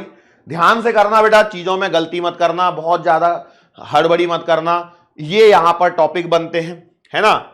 और मैं आपसे बोलूं, और जैसे मैं यहां पर आपसे बोलूं तो मैं क्या क्या बोल सकता हूं, क्या क्या निकलवा सकता हूं। Vx और Vy आपको मैंने निकलवा ही दिए हैं, है ना। डिस्प्लेसमेंट ऑफ पार्टिकल मैंने आपको निकलवा दिया है। एक और चीज है जो है आपकी इक्वेशन ऑफ ट्रेजेक्टरी।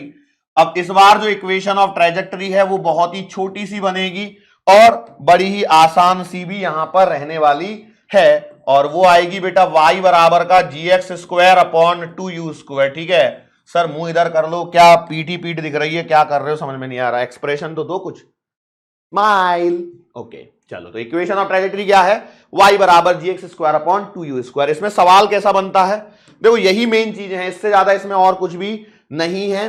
अब यहां पर टाइम ऑफ फ्लाइट वगैरह यदि आप निकालना चाहते हो तो टाइम ऑफ फ्लाइट वगैरह कैसे निकालेंगे, तो आप कहीं ना कहीं देखिए टाइम ऑफ फ्लाइट, तो वर्टिकल डायरेक्शन में आपके पास में क्या है, इनिशियल वेलोसिटी 0 है, तो जो आपने वहां पढ़ा था वही यहां आ जाएगा, under the root of 2h upon g। ये निकाला कैसे होगा पता है आपको, तो आप देखिए s बराबर ut प्लस का हाफ AT स्क्वायर है, s की जगह मैंने माइनस h लिख दिया ओरिजिन मानते हुए, u को 0 रख दिया, माइनस का हाफ GT स्क्वायर, तो t बराबर under root 2h upon g, वहां से निकाला है। ठीक है, और क्या पूछा जा सकता है, और इसमें रेंज पूछी जा सकती है कि भैया मैक्सिमम हॉरिजॉन्टल रेंज कि कितना दूर जा सकता है।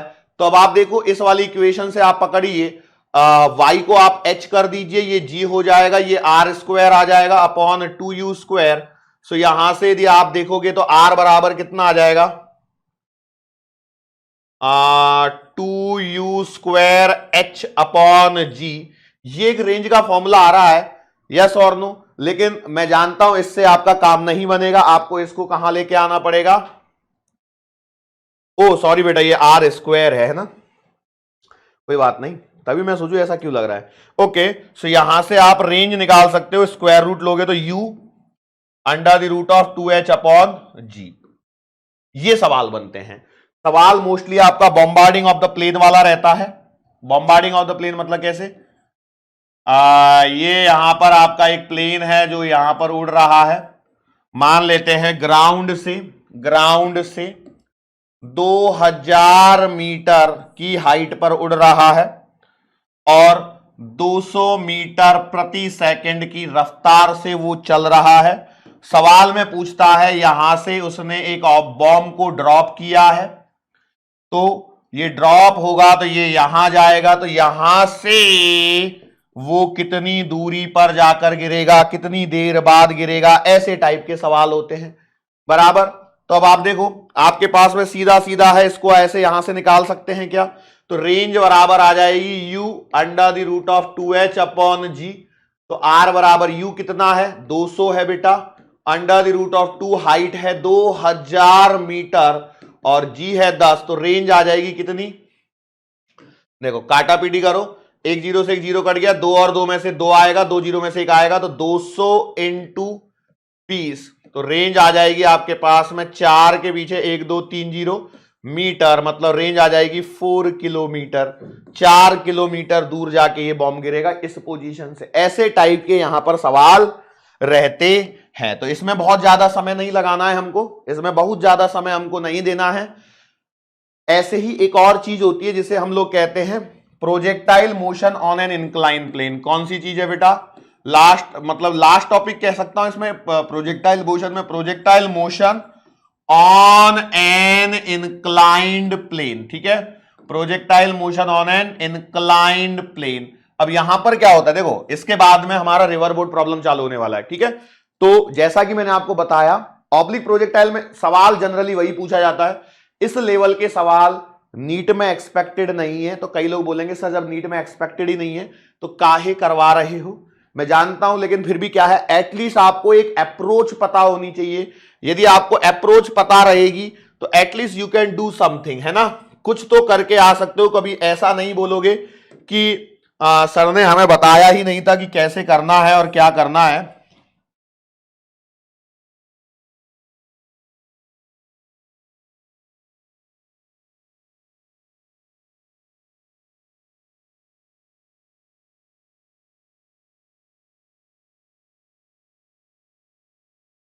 तो इसको यहां रहने देता हूं।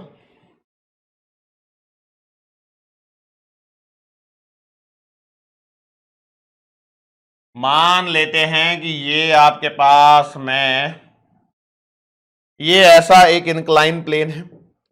अब इस इंक्लाइन प्लेन पर यहां से आपके पास में इनिशियल पॉइंट से हमने क्या किया है, एक ऑब्जेक्ट को किया है थ्रो। एक ऑब्जेक्ट को क्या किया है?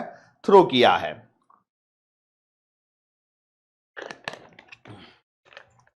यहां जो पूरा खेल है बेटा वो इन एंगल्स का ही रहता है। जैसे मान लिया मैंने यहां से अल्फा एंगल है और यहां से थीटा एंगल पर एक u वेलोसिटी से एक ऑब्जेक्ट को थ्रो किया है। तो देखो क्या है, यदि आपका ये जा रहा है, यदि आपने इसको ऐसे थ्रो किया है तो ये ऐसे कहीं जाएगा। ठीक है, ये ऐसे कहीं जाएगा। लेकिन क्या हो रहा है, आप यहां पर एक बात को ऑब्जर्व कीजिए, क्या हो रहा है कि वो यहां पर ये बीच में प्लेन आने के कारण वो यहीं पे रुक गया, बराबर। तो अब आप क्या कीजिए ना, इस मोशन को बस ब्रेक कर दीजिए। कैसे? यहां से थीटा है तो आप इस मोशन को ऐसे ब्रेक कर सकते हैं। तो ये वाला कंपोनेंट आ जाएगा u cos थीटा और ये वाला कंपोनेंट आ जाएगा u sin थीटा। ठीक है, अब बचे हुए जो कॉन्सेप्ट है वो आपके बिल्कुल एज इट इज रहेंगे। बस यहां पर एक प्रॉब्लम और है, वो क्या है उसको भी मैं बता देता हूं लगे हाथों। वो क्या है, देखो ये है आपका g। ठीक है, तो g के भी आपके दो कंपोनेंट होंगे। बात समझ में आ रही है? ओके, ये ऐसे गया, ये ऐसे गया, ये अल्फा आ गया, तो ये वाला अल्फा आएगा, तो ये वाला आएगा g cos अल्फा और ये वाला कंपोनेंट आएगा g sin अल्फा। मतलब क्या है समझिए, यहां पर आपका ax जो है वो माइनस का g sin अल्फा रहेगा और ay जो है वो आपका माइनस का g cos अल्फा रहेगा। बस इतना सा फर्क है यहां पर। इस फर्क को यदि आपने पहचान लिया तो आपको कोई दिक्कत नहीं होगी। अब इसके बाद में ये नॉर्मल ऑब्लिक प्रोजेक्टाइल मोशन की तरह ही बिहेव करेगा। सवाल क्या पूछा जाता है इसमें कि भैया कहां टकराएगा, कितनी दूरी पर टकराएगा, ये वाली हाइट क्या आएगी, ठीक है, यहां से लेकर के ये वाली जो रेंज है वो क्या आएगी। अब देखो रेंज ये वाली नहीं, अब ये वाली रेंज आ जाएगी और टाइम ऑफ फ्लाइट कितना रहेगा। यदि पूछता है तो ध्यान से सुन लो, मैं पहले ही कह रहा हूं, यदि पूछता है तो मैक्सिमम यही पूछ सकता है, इससे ज्यादा वो नहीं पूछेगा। अब जैसे मैं आपको बताऊं, आप यदि रिकॉल करेंगे, सबसे पहले हमने सीखा था उसमें क्या, टाइम ऑफ फ्लाइट सीखा था। रिकॉल करो, हमने क्या सीखा था सबसे पहले, टाइम ऑफ फ्लाइट। हमने क्या सीखा था सबसे पहले, टाइम ऑफ फ्लाइट। किसमें? ऑब्लिक प्रोजेक्टाइल मोशन में।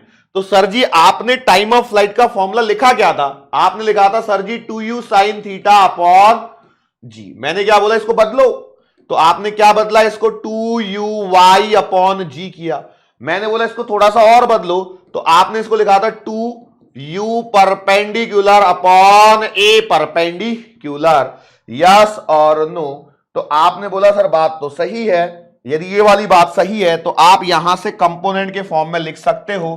तो भैया जी time of flight two u perpendicular, perpendicular मतलब प्लेन के परपेंडिकुलर, तो यू परपेंडिकुलर आपका यू साइन थीटा है, तो आपने लिख दिया यू साइन थीटा अपॉन ए परपेंडिकुलर, तो प्लेन के परपेंडिकुलर, तो प्लेन के परपेंडिकुलर ये वाला कंपोनेंट है तो जी कॉस अल्फा। तो या तो आप इनको याद करो ये वाले तरीके में, बात समझ में आ रही है, या फिर सोचो कि कैसे किया जा सकता है। अब मैंने एक थीटा और एक अल्फा दिया है, कोई जरूरी नहीं है, आप अल्फा और बीटा लेकर के भी कर सकते हैं। इसके बाद में यदि मैं बात करता हूं टाइम ऑफ फ्लाइट के बाद में, तो आपको करना है किसके लिए, रेंज के लिए। तो देखो रेंज के फॉर्मूले रिकॉल करो ऑब्लिक प्रोजेक्टाइल मोशन के, तो रेंज क्या आएगी, तो सर जी आपने सबसे पहला जो फॉर्मूला लिखा था रेंज का, वो क्या लिखा था, रेंज बराबर u square sine two theta upon g लिखा था, जिसको मैंने बोला था आ two u x u y upon g लिखना, और फिर मैंने इसे बोला था कि रेंज बराबर कैसे आएगी, तो आप लिखोगे two U parallel U perpendicular upon ए परपेंडिकुलर। सोचना क्या ऐसा ही नहीं आएगा क्या, तो आपने बोला सर बात तो सही है, तो इस बेसिस पर यदि आप रेंज लिखोगे तो आर टू ये आएगा U cos theta U sign theta upon G cos alpha. तो एक ही जगह यहां पर ये चीजें बदल रही हैं, यस और नो। तो सर आपको ये वाली बात अच्छी लगेगी, यस और नो, तो आपने बोला सर बात तो सही है, लेकिन एक चीज और बस रह गई, क्या कुछ रहा तो नहीं है ना, नहीं सही है। अब एक मैक्सिमम हाइट वाला और कर देते हैं ताकि ये वाला टॉपिक आपका कंप्लीट हो जाए। मैक्सिमम हाइट, अब देखो ये क्या होता है, हाइट फ्रॉम इंक्लाइन प्लेन, ठीक है, यहां पर इंक्लाइन प्लेन से ही पूछेगा, और यदि वो ग्राउंड से पूछता है तो फिर बचा ही नहीं है कुछ भी। ध्यान सुनना, सवाल बड़ा एग्जामिनर बड़ा ही प्यारा सा बना सकता है। देखो मैं बता देता हूं आपको, जैसे ये है, देखो सवाल ऐसे बोला उसने कि यहां पर एक एंगल है, भयंकर सा एंगल ले दिया 20 डिग्री का, है ना, फिर उसने बोला यहां से एक पार्टिकल को थ्रो किया है 17 डिग्री पर, ध्यान से देखना एंगल कहां से लिया गया है, 17 डिग्री पर, और आपको बोला गया है मैंने इसको थ्रो किया है 50 मीटर पर सेकेंड से, find the maximum height attained by the particle from the ground. अब बच्चा कंफ्यूज हो रहा है कि अब मैं क्या करूं, अरे बेटा ग्राउंड से मतलब देखो ये हो गई ना ग्राउंड से, तो ये तो एच मैक्सिमम आप सीधा निकाल सकते हो you square sine square theta upon 2g। अब ये थीटा ग्राउंड से आ जाएगा 37 डिग्री, यू आपको मालूम है 50 का स्क्वायर, 50 का स्क्वायर ऐसे भी मैं क्यों कर रहा हूं, जबकि मुझे तो मालूम है कि h बराबर यू साइन थीटा का स्क्वायर, मतलब 50 साइन 37 मतलब 30, तो 30 इंटू 30 अपॉन 2 इंटू 10, तो कितना आएगा, कितना आएगा, तो ये आएगा भाई आपका 45 मीटर, ठीक है, ये कर चुके हो आप, वही सवाल है, लेकिन बच्चा डर सकता है इन सवालों, इस ऑब्जेक्ट, इस तरीके को देख के। अब यहां से आप देखो जो आप एच मैक्सिमम लिख रहे हो वो you square sine square theta upon 2g, जिसे आप क्या लिख रहे हो यू वाई का स्क्वायर अपॉन 2g, मतलब u परपेंडिकुलर का स्क्वायर अपॉन 2a परपेंडिकुलर। तो भैया जी आपके पास में जो हाइट आएगी वो आएगी कितनी कितनी कितनी कितनी कितनी कितनी कितनी कितनी, तो ये आएगी U sine U square sine square theta upon 2g cos alpha. कई लोग बोल रहे होंगे सर इसमें फिर उसका तो रोल ही नहीं आ रहा है, किसका, ये सर जो जी साइन अल्फा लिख रहे हो इसका रोल नहीं आ रहा है, कुछ भी आएगा, मैं आपको बताता हूं। देखो क्या है, एक चीज और समझ लीजिए फिर इस टॉपिक को यहां पर खत्म करेंगे। क्या है,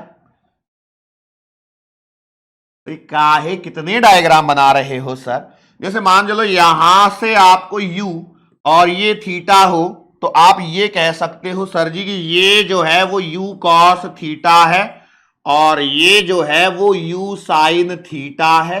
यस, आप ये भी कह सकते हो सर जी कि ये जो है वो कहीं ऐसे जाएगा, तो ये वाला जो है वो रेंज होगी, ठीक है, ये क्या होगी, रेंज होगी, ठीक है, और इसमें जो टाइम ऑफ फ्लाइट आएगा वो t आएगा।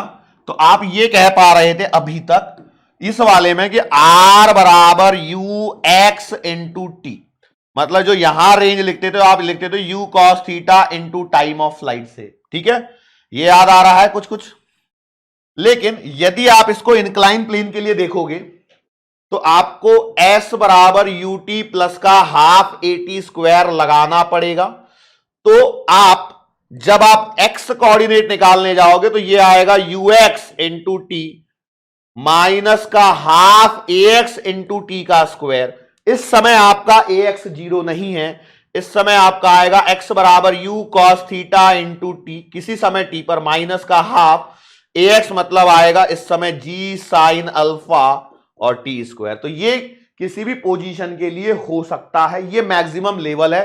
बट मैं आपको फिर से एक बार क्लियरिफाई कर दूं कि इंक्लाइन प्रोजेक्टाइल मोशन हमारे सिलेबस का पार्ट नहीं है, नीट में बिल्कुल भी नहीं पूछा जाएगा। तो सर आपने 10 मिनट काहे खराब किए? देखो भाई मैं रिस्क नहीं ले सकता, क्योंकि देखो जो एग्जाम बॉडी है वो एनटीए है, जो जेई का भी पेपर डिजाइन कर रही है और नीट का भी डिजाइन कर रही है। हो सकता है किसी के ध्यान में ना आए और गलती से आ जाए तो आ जाए, तो आप पीछे नहीं रहने चाहिए। मेरा कोई स्टूडेंट के मन में ये नहीं आना चाहिए कि मेरे से ये सवाल नहीं हुआ, अमर सर ने ये नहीं पढ़ाया था। तो इसलिए मैं हमेशा अपने लेवल को नीट के लेवल से ऊपर ही रखता हूं, ताकि आपको यदि कोई हायर लेवल का सवाल आए तो वो आपसे बन जाए, उसमें परेशानी ना हो। ये मैं आपसे चाहता हूं, ये मैं आपसे चाहता हूं, इसलिए मैं लेवल को हमेशा थोड़ा सा ऊपर रखता हूं, इस बात को ध्यान रखें, ठीक है। चलो सो ये वाली चीजें यदि यहां पर हो गई हैं तो इसके पश्चात यहां पर आप नोट्स को पढ़ लेना, उसमें एक दो चीजें और मैंने देर ऐड कर रखी होंगी, जैसे रेंज कब मैक्सिमम होती है तो D R by D theta बराबर 0 करके, जैसे पहले पाई बाई 4 आया था तो यहां पे टोटल एंगल तो पाई बाई 4 का ही रहेगा, लेकिन उसमें फिर हमें कहां टप्पा गिराना है तो उस बेसिस पर कुछ चीजें दे रखी होंगी, तो उनको देखना जरूर। अब हम यहां से रिवर बोर्ड प्रॉब्लम पे स्टार्टिंग करेंगे, लेकिन उससे पहले रिलेटिव वेलोसिटी को सीखेंगे। रिलेटिव वेलोसिटी में हमको सबसे पहले जो आइडिया लेना है कि फॉर्मूला को हम किस प्रकार से समझते हैं। देखो रिलेटिव वेलोसिटी ये terminology, even though we have discussed during the vectors also, या ये हम कहें मोशन है स्ट्रेट लाइन में भी हमको ये टर्मिनोलॉजी आ चुकी है, जहां पर हम लोगों ने एक बॉल को ऊपर से ड्रॉप किया था, एक को नीचे से फेंका था, तो वो वाले सवाल कराए थे। तो अब इसको एक बार और थोड़ा सा रिकॉलिंग के तौर पे, क्योंकि यहां पर इसी का बहुत ज्यादा इंपॉर्टेंस है। वेलोसिटी, देखो इसका मतलब समझिए, इसका मतलब है velocity of A with respect to B. ये चीजें समझना जरूरी है, क्योंकि आगे जब मैं रिवर बोर्ड बोलूंगा तो वहां पे टर्मिनोलॉजी का ही पूरा खेल है। यदि मैंने सिर्फ ये लिखा है तो इसका मतलब है वेलोसिटी ऑफ ए, और यहां पर विद रिस्पेक्ट टू ये होता है ग्राउंड, मतलब ग्राउंड के रिस्पेक्ट में ये बातें करी जाती है। वीबी वेक्टर लिखा है, इसका मतलब क्या है, ये है velocity of B with respect to ground, ठीक है, ग्राउंड के रिस्पेक्ट में ये आएगा। बस इतना सा खेल है, इसको बस समझ लिए तो आपको कोई दिक्कत नहीं होगी। यहां से हमको जो मेन टॉपिक डिस्कस करना है वो है आपका रिवर बोर्ड प्रॉब्लम। अब रिवर बोर्ड प्रॉब्लम्स को हम दो पार्ट्स में डिस्ट्रीब्यूट करते हैं। एक होता है river board problem in one dimension motion, जो कि एक्चुअली में मोशन इन स्ट्रेट लाइन में मैं पढ़ाता हूं आपको। यदि आपने थ्रू आउट टारगेट बैच में यदि आपने ज्वाइन किया है या फोकस बैच में आपने पढ़ा होगा तो हमने रिवर बोर्ड प्रॉब्लम्स को वहीं पर डिस्कस कर लिया था। लेकिन चूंकि अब हम क्रैश में जब डिस्कस कर रहे हैं तो यहां पर एक प्रॉब्लम कहां है कि रिवर ये जो टॉपिक है काफी वास्ट है और कम समय के अंदर में हमें ज्यादा टॉपिक्स कवर करने हैं, तो इसलिए मैंने उसको वहां ना लेते हुए यहां पर लिया है। यहां पर हम लोग सबसे पहला वाला जो पॉइंट करेंगे वो है आपका river boat problem, river boat problems in one dimension, ठीक है, इन वन डायमेंशन, एक ही डायमेंशन में रहेंगे। इसका मतलब क्या है समझिए, देखो क्या है, ये यहां पर आपके पास में एक रिवर है, ये कुछ इस प्रकार से यहां पर फ्लो कर रही है, ओके, और यहां पर अब आपके पास में एक बोट है,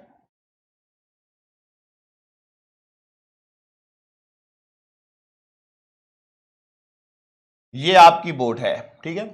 अब ये बोट जो है वो हो सकता है इस डायरेक्शन में चले या इस डायरेक्शन में चले, तो ये river boat problems in one dimension का एक स्पेसिफिक केस है। अब यहां पे यदि मैं बात करता हूं तो यहां पर हमें कुछ चीजों को समझना है। वो क्या है? टर्मिनोलॉजीज का पूरा खेल है बेटा। सबसे पहले मैं यहां पर टर्मिनोलॉजी लिखता हूं, speed of boat, speed of boat in still water, ठहरे हुए पानी में बोट की रफ्तार, या फिर चलो speed of boat in still water, इसे हमने मान लिया है ये x है, और speed of river, speed of river इसको हमने मान लिया है क्या है? y। तो यहां पर जो बेसिक चीज बन के आती है वो आती है upstream speed and downstream speed. Speed of boat in still water है तो स्पीड ऑफ रिवर को, स्पीड ऑफ बोट को स्टिल वाटर में, ठहरे हुए पानी में, हमने उसकी जो रफ्तार है उसको मैंने x मान लिया है और इसमें मैंने y मान लिया है। तो हमारे पास में दो चीजें आती हैं, एक आती है बेटा upstream speed of boat, upstream speed of boat. अब देखो ये अपस्ट्रीम स्पीड ऑफ बोट का मतलब क्या है? अलोंग द फ्लो है या अपोजिट टू फ्लो है? तो हम इसे लिखेंगे, ये है आपका opposite to flow, opposite to river flow. ठीक है, अपोजिट टू रिवर फ्लो है। अपस्ट्रीम लिख रहा हूं मैं, क्या लिख रहा हूं? अपस्ट्रीम। तो मैं इसे VU के नाम से दे देता हूं, तो ये आएगी x माइनस का y। जो बोट की स्पीड ठहरे हुए पानी में है उसमें से रिवर की स्पीड को आप सब्ट्रैक्ट कर दो, आपको अपस्ट्रीम में स्पीड मिल जाएगी। सिमिलरली हम कह रहे हैं downstream speed, downstream speed of boat, actually ये क्या है? Along the flow of river flow, along the river flow, along the river flow. तो मैं इसे डाउन के लिए VD लिख देता हूं, तो ये आएगी x प्लस वाई। देखो यदि नदी ठहरी हुई है तो ऑलरेडी आपकी जो बोट है, यदि आपकी नदी ठहरी हुई है तो आपकी जो बोट है वो x स्पीड से चल रही है। ठीक है, अब यदि वो बोट यदि रिवर भी फ्लो करने लग जाए, रिवर भी फ्लो करने लग जाए y स्पीड से, तो सोचो यदि वो रिवर के फ्लो के डायरेक्शन में चलेगी तो उसकी स्पीड बढ़ जाएगी। कितने फैक्टर से बढ़ जाएगी? y से। तो अब नदी के अंदर में बोट जो है वो ज्यादा रफ्तार से चलेगी और उसकी जो स्पीड आएगी वो आएगी x प्लस वाई, और यदि अपोजिट चलेगी तो वो आएगी x माइनस वाई, क्योंकि नदी का जो फ्लो है वो बोट को आगे सरकने से रोक रहा होगा। तो ये एक फॉर्मूले हैं, दो फॉर्मूले मैंने यहां पर बताए हैं अपस्ट्रीम स्पीड निकालने के लिए और डाउनस्ट्रीम स्पीड निकालने के लिए। It is the effective speed in the river. ये क्या है? ये जो दोनों हम लिख रहे हैं यहां पर, ये क्या है? Effective speed. ये क्या है? इफेक्टिव स्पीड है किसकी? बोट की। कहां पर? इन रिवर, रिवर के अंदर में ये इफेक्टिव स्पीड है। अब यहां पर आपको टाइम वगैरह पूछा जाता है कि भाई मान के चलो 10 किलोमीटर जाना है तो कितना क्या होगा। जैसे एग्जाम्पल के तौर पे, एग्जाम्पल के तौर पे मैं मान लेता हूं, क्या मान लेता हूं कि एक speed of boat, speed of boat in still water आपको दे रखा है, मान लेते हैं मैंने दे रखा है 5 किलोमीटर प्रति घंटे, और स्पीड ऑफ रिवर मैं आपको दे देता हूं, स्पीड ऑफ रिवर मैं आपको दे देता हूं, मान लेते हैं 3 किलोमीटर पर आवर। ओके, अब हमारे पास में मान लेते हैं ये है एक नदी, ये है एक नदी और यहां पर वो है बोट। ठीक है, क्लियर? इस पॉइंट को नाम दिया गया है ए और इस पॉइंट को नाम दिया गया है बी। और यहां से लेकर के यहां तक की जो दूरी है वो है 8 किलोमीटर। सवाल कुछ ऐसा पूछा गया है, find time, find the time to return at point A, return at point A. ठीक है, तो अब एक यहां पे बात को समझिए क्या हो रहा है। पहले जो बोट है वो अलोंग डाउन स्ट्रीम जाएगी, तो डाउन स्ट्रीम जाएगी तो 5 प्लस का 3 8 किलोमीटर पर आवर की उसकी इफेक्टिव स्पीड हो गई। यहां से जब वो बोट इधर जा रही है तो ये आपका VD आ जाएगा, जो कि 5 प्लस का 3 बराबर 8 आएगा। और यहां से यहां तक का जो टाइम है वो T1 समय मैंने मान लिया, तो T1 जो आएगा डिस्टेंस अपॉन V रिलेटिव, तो 1 घंटे का समय यहां पर उसे लगेगा, बराबर। अब बोट कहां पहुंच गई, तो अब आपकी बोट जो है वो इस जगह पहुंच चुकी है। अब बोट वापस जाएगी। अब जब ये वापस जाएगी तो इसका मतलब ये अब अपस्ट्रीम जाएगी, तो अपस्ट्रीम जब जाएगी तो VU जो आएगा वो आएगा 5-3, मतलब इफेक्टिव स्पीड जो है उसकी वो 2 किलोमीटर प्रति घंटे की रफ्तार है। और मैंने मान लिया यहां से यहां तक जाने में इसको T2 समय लग रहा है, तो T2 क्या आएगा, वही डिस्टेंस अपॉन V रिलेटिव जो आपको सिखाया है वही है, 8/2 मतलब 4 आवर, 4 घंटे का समय इसमें लगेगा। तो यदि मैं आपसे पूछूं टोटल टाइम, सवाल क्या पूछा है, find the total time to return to point A, तो ये जो टाइम आएगा ये आएगा 1 प्लस का 4, 5 घंटे, ऐसा सवाल यहां पर बन जाता है। ठीक है, अब कई बार क्या होता है समझते हैं हम लोग, हमें अपस्ट्रीम स्पीड और डाउनस्ट्रीम स्पीड दे रखी होती है। माना लेट्स से हमको गिवन है, लेट्स से गिवन है हमको क्या, अपस्ट्रीम स्पीड, अपस्ट्रीम स्पीड आपको गिवन है वो है VU, और एक आपको दे रखी है डाउनस्ट्रीम स्पीड। एक आपको क्या दे रखी है बेटा जी, डाउनस्ट्रीम स्पीड दे रखी है, और वो है आपको VD।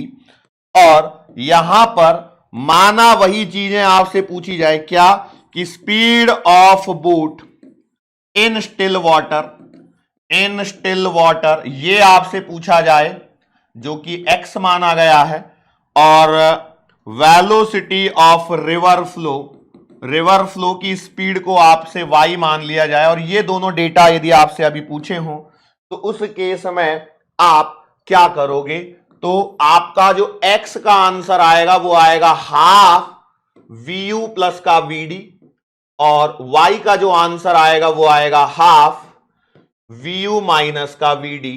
ये दो रिजल्ट हैं जो आपको याद रखने हैं। सवाल वैसा ही बनेगा जैसा मैंने अभी आपको करवाया है। बात समझ में आ रही है?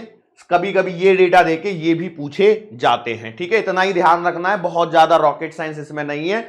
बहुत ज्यादा डीप में जाओगे तो फिर आप सवालों में गलती कर सकते हो। अच्छा, अब जनरली मैंने यहां पे VU माइनस VD लिखा है। VU माइनस VD में आपका मोस्ट ऑफ द टाइम क्या, हमेशा ही एक्चुअली में VD जो है वो आपका ग्रेटर देन VU ही आएगा। तो यहां से नेगेटिव मत ले लेना भाई, इसको VD माइनस VU लिख लो चाहिए तो, नहीं तो फिर कई लोग बोलेंगे कि सर नेगेटिव आंसर आ रहा है सर, तो नेगेटिव रखना है क्या? नेगेटिव नहीं रखना है भाई, VD बड़ा होगा VU छोटा होगा। हम उसे स्केलर टाइप में ही सॉल्व करते हैं क्योंकि हमारा दिमाग वहां पे ज्यादा अच्छे से चल रहा होता है। तो ये तो वन डायमेंशनल मोशन का पूरा खेल हो गया। अब हमको आगे बढ़ना है और वो है रिवर बोट प्रॉब्लम्स को हमको 2 डायमेंशनल मोशन में लेकर के आना है। ठीक है, river boat problems, river boat problems in 2 dimensions, 2 dimensions. अब ये 2 डायमेंशंस वाला खेल क्या है भाई, तो इसमें वही देखो, चीजें आपको पहले से पता होंगी तो आपको आसानी लगेगी, और चीजों में यदि कंफ्यूजन है तो फिर दिक्कत होगी। ये आपकी नदी है, हमको यहां पर बोला गया है कि ये जो नदी है ये इसकी चौड़ाई W है। नदी की जो चौड़ाई है वो कितनी है, W है। यहां पर एक बात को ध्यान रखें, हम जब यहां पर ये बना रहे हैं, ये ईस्ट है, ये वेस्ट है, ये नॉर्थ है, ये साउथ है। ठीक है, ईस्ट वेस्ट नॉर्थ साउथ। यहां पर सवाल आग्नेय, नैऋत्य या वायव्य और ईशान्य ऐसे सवाल नहीं आते हैं। ठीक है, मतलब हमको नहीं पूछे जाते हैं। ठीक है, तो इसलिए उनकी कोई टेंशन लेने की आवश्यकता नहीं है। वैसे मैं आपको बताऊं तो ये नैऋत्य होती है ना, ये वायव्य होती है, ये ईशान्य होती है, और ये आग्नेय होती है। लेकिन इसकी जरूरत नहीं है हमको, क्योंकि हम हिंदी मीडियम में थोड़ी पढ़ने वाले ऐसे, है ना। पेपर हिंदी वालों को इंग्लिश में भी पेपर आएगा तो वहां पे साउथ वेस्ट वगैरह से आपको आराम से समझ में आ जाएगा। ठीक है, जरूरत नहीं है इसकी, इतना नहीं दिमाग लगाना है। अब मानसून में पढ़ा रहा होता तो फिर मैं मानसून में आपको बोल रहा होता कि मानसून जो है वो भारत में जो मानसून आता है, जो मतलब मध्य भारत में बोलो या फिर जो अपनी साइड है उसमें नैऋत्य हवाओं के कारण आता है, यहां से हवाएं आती हैं तो वो अपने साथ में मानसून लेकर के आती हैं।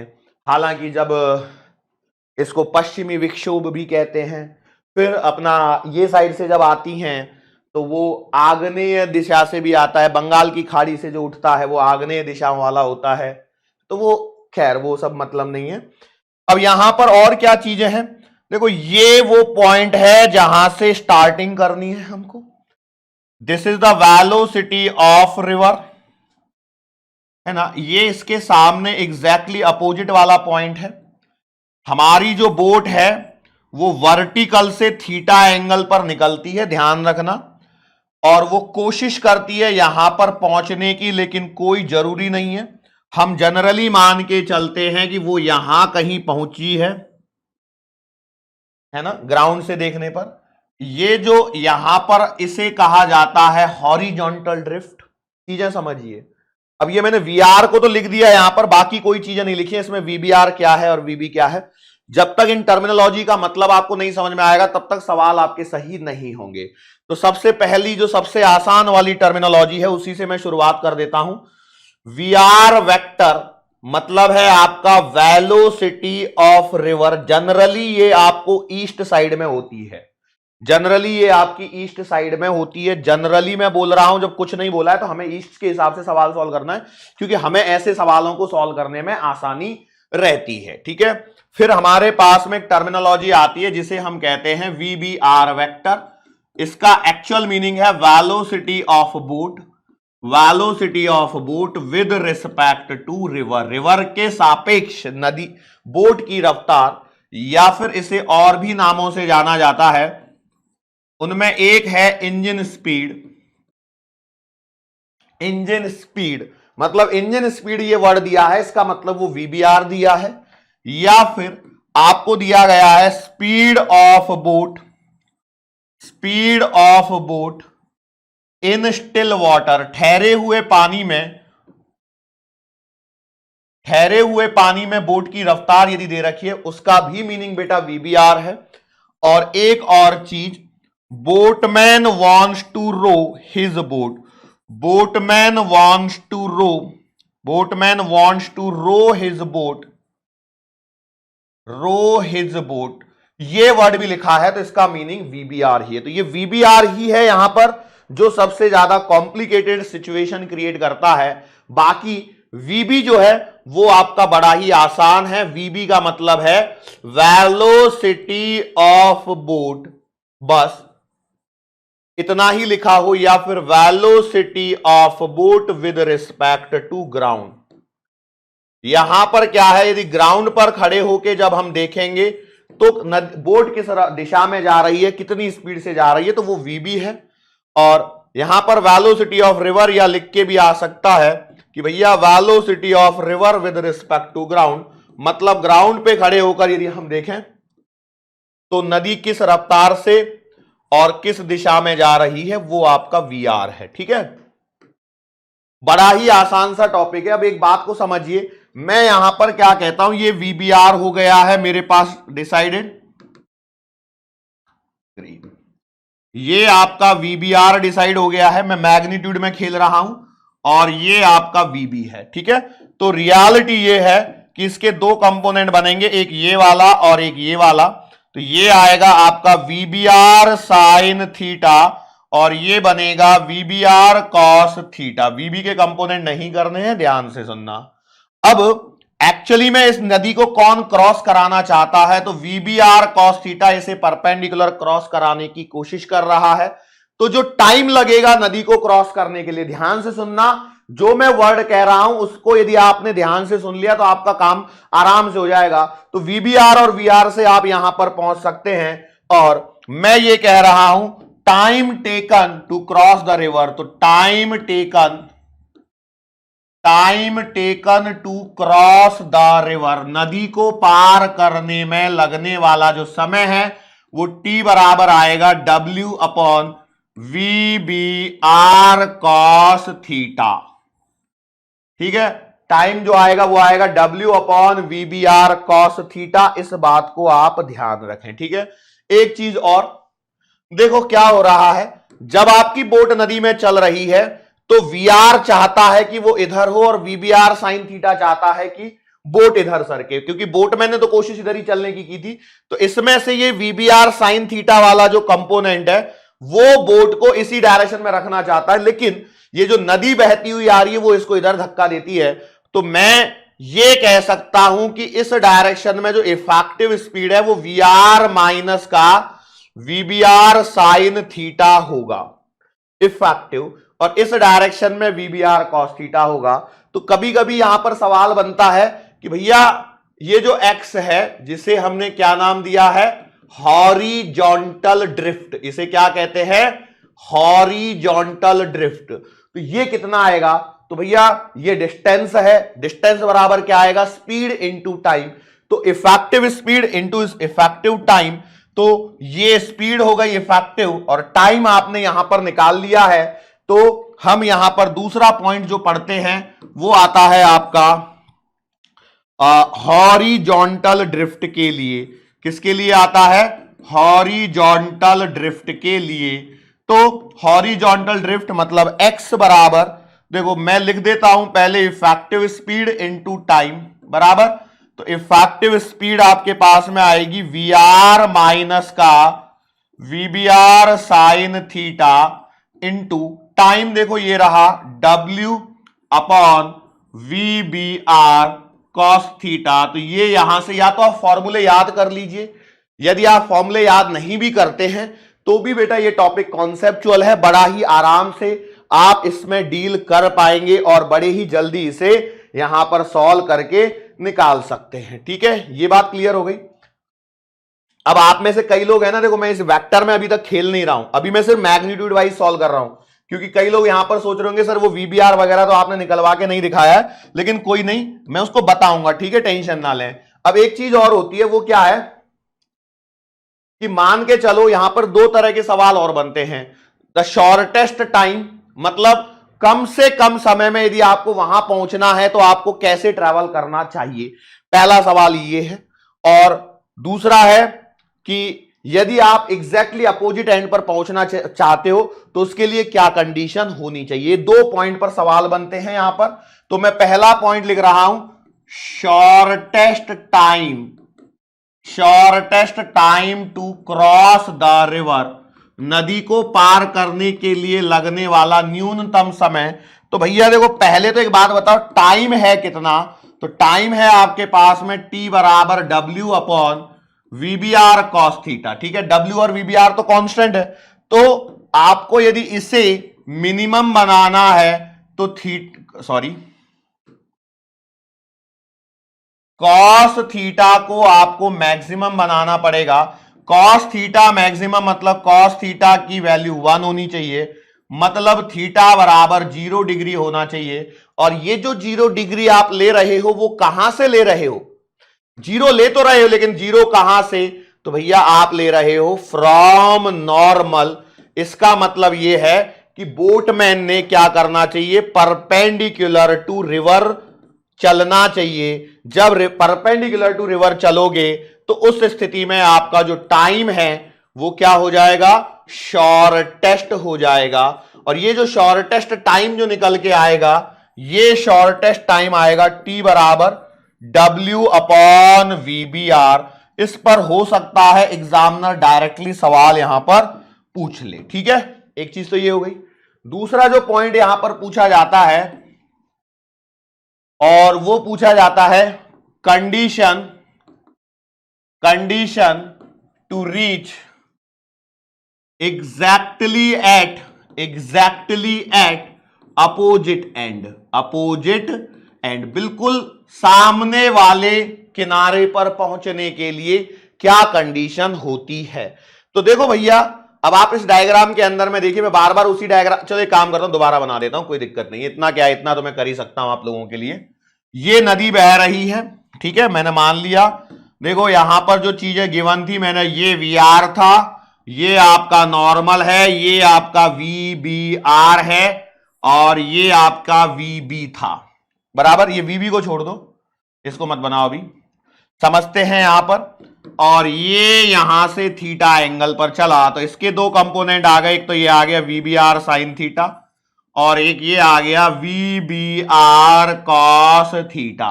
देखो वास्तविकता तो ये कह रही है कि आपको यदि यहां पहुंचना है तो आपका जो रिजल्टेंट वेलोसिटी है VB जो है इस डायरेक्शन में होना चाहिए, बराबर। इसका मतलब यह है कि जो आपका VB है वो वास्तविकता में VBR कॉस थीटा होना चाहिए, या मैं कहूं कि इस डायरेक्शन में यदि आपको इफेक्टिव स्पीड को रखना है, इस डायरेक्शन में यदि आपको इफेक्टिव स्पीड को रखना है तो ये दोनों ने आपस में क्या कर देना चाहिए, कैंसल आउट कर देना चाहिए। मतलब आप लिखेंगे कि VR जो है वो VBR साइन थीटा के बराबर होना चाहिए।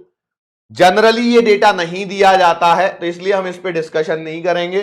तो यहां से आएगा साइन थीटा बराबर VR अपॉन VBR, और मैं कहूं थीटा बराबर sine inverse VR upon VBR। It is the condition कि ताकि आप शॉर्टेस्ट डिस्टेंस में पहुंचो। लेकिन मैं यहां पर एक बहुत ही इंपॉर्टेंट पॉइंट नोट डाउन कराना चाहूंगा, वो ये है कि थीटा बराबर साइन इनवर्स छोटा अपॉन बड़ा, छोटी वैल्यू अपॉन बड़ी वैल्यू, VR और VBR साइन, VR और VBR में से जो छोटा है उसको ऊपर रखना है, VBR को नीचे रखना है। क्योंकि कभी कभी ऐसा होता है कि VBR की वैल्यू छोटी होती है तो साइन इनवर्स जब निकालते हैं तो वो बड़ा आंसर आ जाता है 1 से, और फिर आपको लग सकता है अरे इसका तो एंगल ही नहीं निकलेगा। अब इसका एंगल नहीं निकलेगा तो मैं सॉल्व कैसे करूंगा, ये भी एक परेशानी होती है। तो इसलिए ध्यान रखें छोटा अपॉन बड़ा, इस तरह से आप इसको यहां पर कैलकुलेट कर सकते हैं। तो ये सारी चीजें यदि यहां पर आपने कर ली हैं तो इसके बाद में और क्या बचता है देखते हैं। तो अब मैं आपको वो VBR वगैरह वाला फंडा क्लियर करा देता हूं कि एक बात समझते हैं, VBR वेक्टर जो होगा वो वास्तविकता में VB वेक्टर माइनस का VR वेक्टर होगा। तो आप यदि देखें तो VB वेक्टर बराबर जो है वो VR वेक्टर प्लस का VBR वेक्टर है। तो आपको कुछ नहीं करना है, बस ये दो वेक्टर्स को ही सॉल्व करना है। अब यहां पर हो सकता है कि इस फॉर्मेट में यदि इस वाले को सॉल्व करना हो तो VBR वेक्टर बराबर VB वेक्टर और प्लस का माइनस VR वेक्टर, मतलब उल्टा करके आप जोड़ सकते हैं।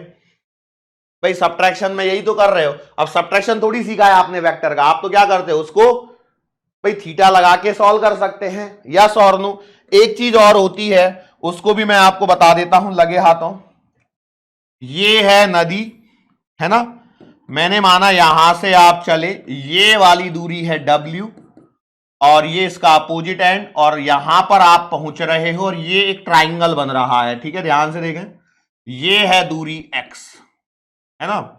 तो वास्तविकता क्या थी, आप इधर में नदी की वेलोसिटी VR थी, यहां पर आपका VBR था और ये आपको VB मिल रहा है या नहीं। यहां पर ये वाला एंगल थीटा, थीटा के वजह से दो कंपोनेंट, एक ये वाला और एक ये वाला, ये है कौन सा VBR साइन थीटा और ये है आपका VBR कॉस थीटा। लेकिन मैं आपको बोलूं कि यदि मैं इस दूरी को x मान लूं तो ये दूरी भी पूछी जाती है कि भैया कहां पहुंचेगी, तो वो distance travelled by the boat in the river, तो ये आएगी x मतलब s लो, तो ये s आएगा आपके पास में under the root of W square plus का x स्क्वायर। और ये जो s ट्रेवल करता है इसके लिए भी आपको टाइम से रिलेशन यदि चाहिए तो टाइम जो आएगा distance s upon velocity VB, ऐसा भी आप कर सकते हैं जरूरत पड़ने के हिसाब से। देखो ऐसा नहीं है कि रट के चले गए कि ऐसा ही करना है ऐसा ही करना है, नहीं बेटा, बिल्कुल इसको आपको ध्यान से करते हुए चलना है। अब मेन मुद्दा जो ये वाला पॉइंट है इसी से रिलेटेड है हमारे पास में rain man problem, wind plane problem और सब कुछ। मैं पहले जैसे मैं यहां पर आपसे बात करता हूं रिवर बोट प्रॉब्लम, ठीक है, रिवर बोट प्रॉब्लम, ठीक है। तो रिवर बोट प्रॉब्लम्स में होता क्या है सर जी, रिवर बोट प्रॉब्लम में होता यह है कि velocity of boat with respect to river बराबर velocity of boat minus velocity of river, ये कॉन्सेप्ट लगाते हुए आप यहां पर सॉल्व करते हो। Velocity of boat with respect to river बराबर वेलोसिटी ऑफ बोट माइनस का वेलोसिटी ऑफ रिवर। अब यहां पर हमको इसको रिलेट करना है रेन मेन प्रॉब्लम से। किससे?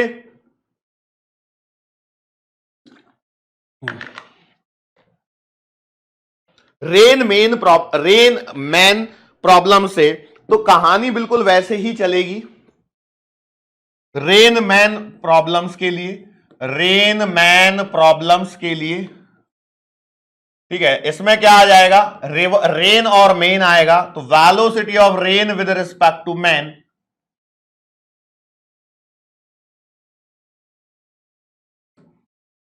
Velocity of rain with respect to man बराबर velocity of rain minus velocity of man. यही फंडा है, बिल्कुल टर्मिनोलॉजीज आइडेंटिकल है। बस यहां पर क्या होता है, बारिश ऐसे गिरती है।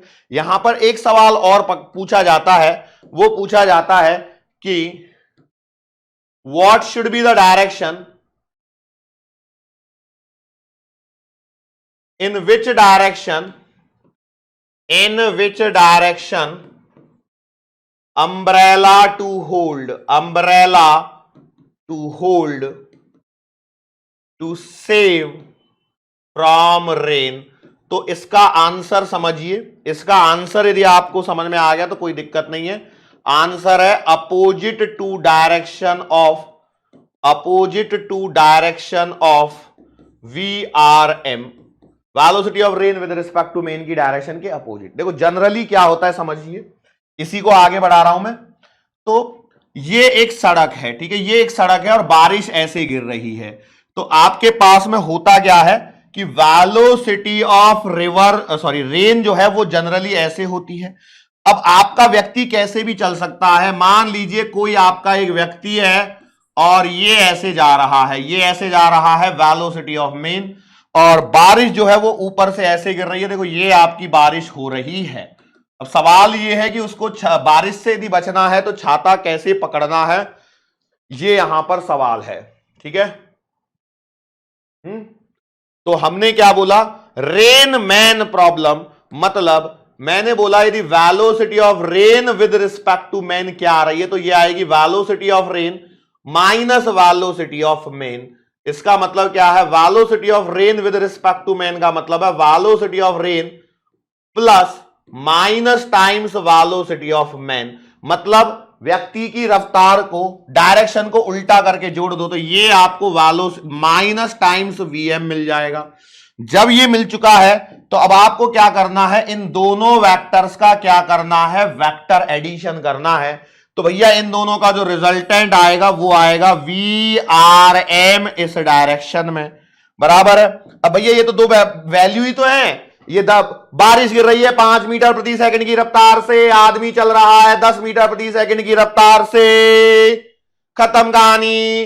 अब आपको छतरी को किस डायरेक्शन में पकड़ना है, तो भैया मैंने क्या बोला, छतरी पकड़नी है opposite to direction of VRM। तो आप जो छतरी पकड़ोगे, आपने जो छतरी पकड़नी है, मान लो हमारी छतरी गुलाबी है, तो आप इस छतरी को कुछ ऐसे पकड़ोगे। कैसे पकड़ोगे? ऐसे जब पकड़ोगे तो बारिश, देखो आप इधर चल रहे हो तो अब आपको बारिश नहीं लगेगी। ये यहां पर इसकी कहानी है। यदि मैं मान लेता हूं कि ये वाला एंगल थीटा है, अब देखो वो तो आपके ऊपर निर्भर करता है कि आप कहां से कौन सा एंगल ले रहे हो सकता है कि मैं आपसे बोलूं कि ये वाला एंगल थीटा है, ठीक है। तो ये वाला थीटा है, तो आपके पास में थीटा बराबर आएगा tan inverse VM upon VR। कैसे आ गया भैया? तो देखो ये VR है, इसको यदि ट्राइंगल कंप्लीट करोगे तो ये माइनस वाला VM वाला जो इधर आएगा उसको वेक्टर को हम किसी भी प्लेन में शिफ्ट कर सकते हैं पैरेलली। तो ये वाला एंगल ये आ गया, तो ये जो थीटा है वही थीटा यहां से आएगा। तो थीटा जो है वर्टिकल से यहां पर एंगल ये वाला आएगा, ठीक है। सो आपको छतरी को होल्ड कैसे करना है, तो थीटा बराबर tan inverse VM upon VR, और कहां से, फ्रॉम वर्टिकल से ऐसे होल्ड करना है ताकि आप बारिश से बचे रहें। बस ये दो ही चीजें हैं इसमें, इसके अलावा और कुछ भी नहीं है। यही चीजें जनरली दी जाती हैं। और नीट की जब मैं पॉइंट ऑफ व्यू से बात करता हूं तो बहुत ज्यादा डिफिकल्ट यहां पर नहीं होता है।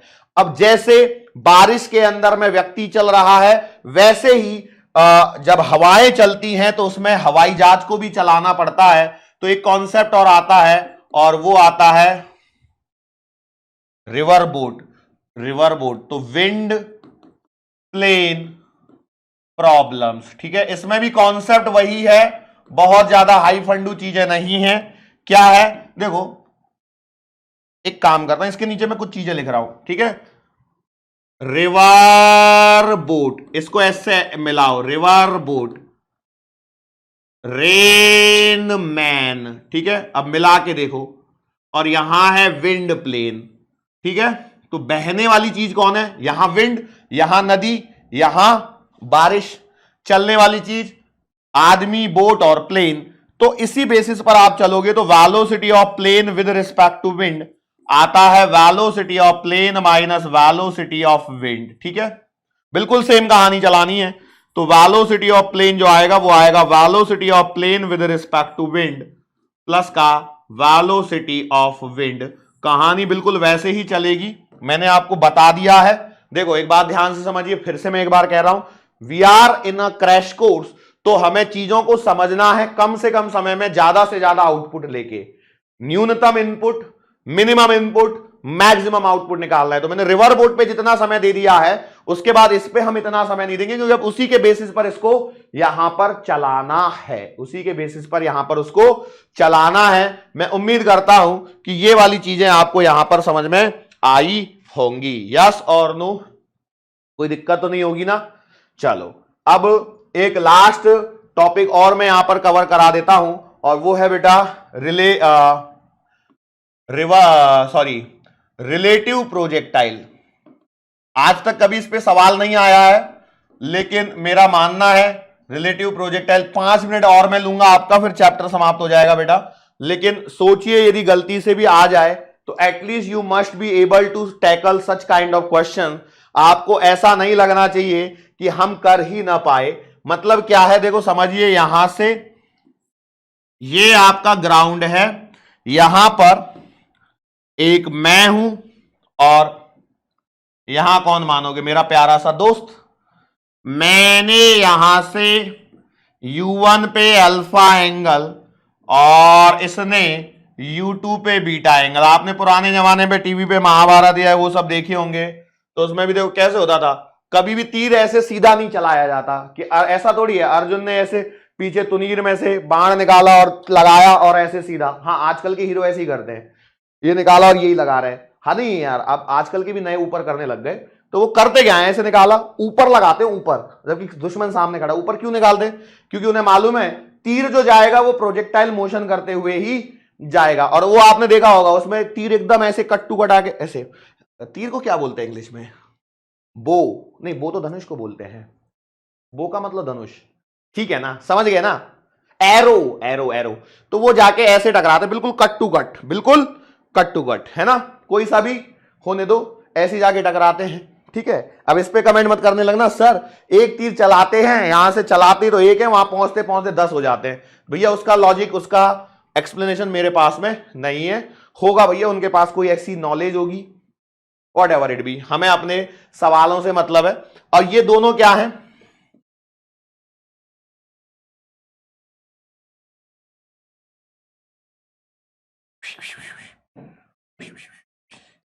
चलो हम मान लेते हैं यहां पर मैं, यहां चिंकी खड़ी है, यहां मिंकी खड़ी है, चिंकी और मिंकी, बंटी और बबली, है ना। अब देखो हो क्या रहा है, ये दोनों एक दूसरे की तरफ फेंक रहे हैं।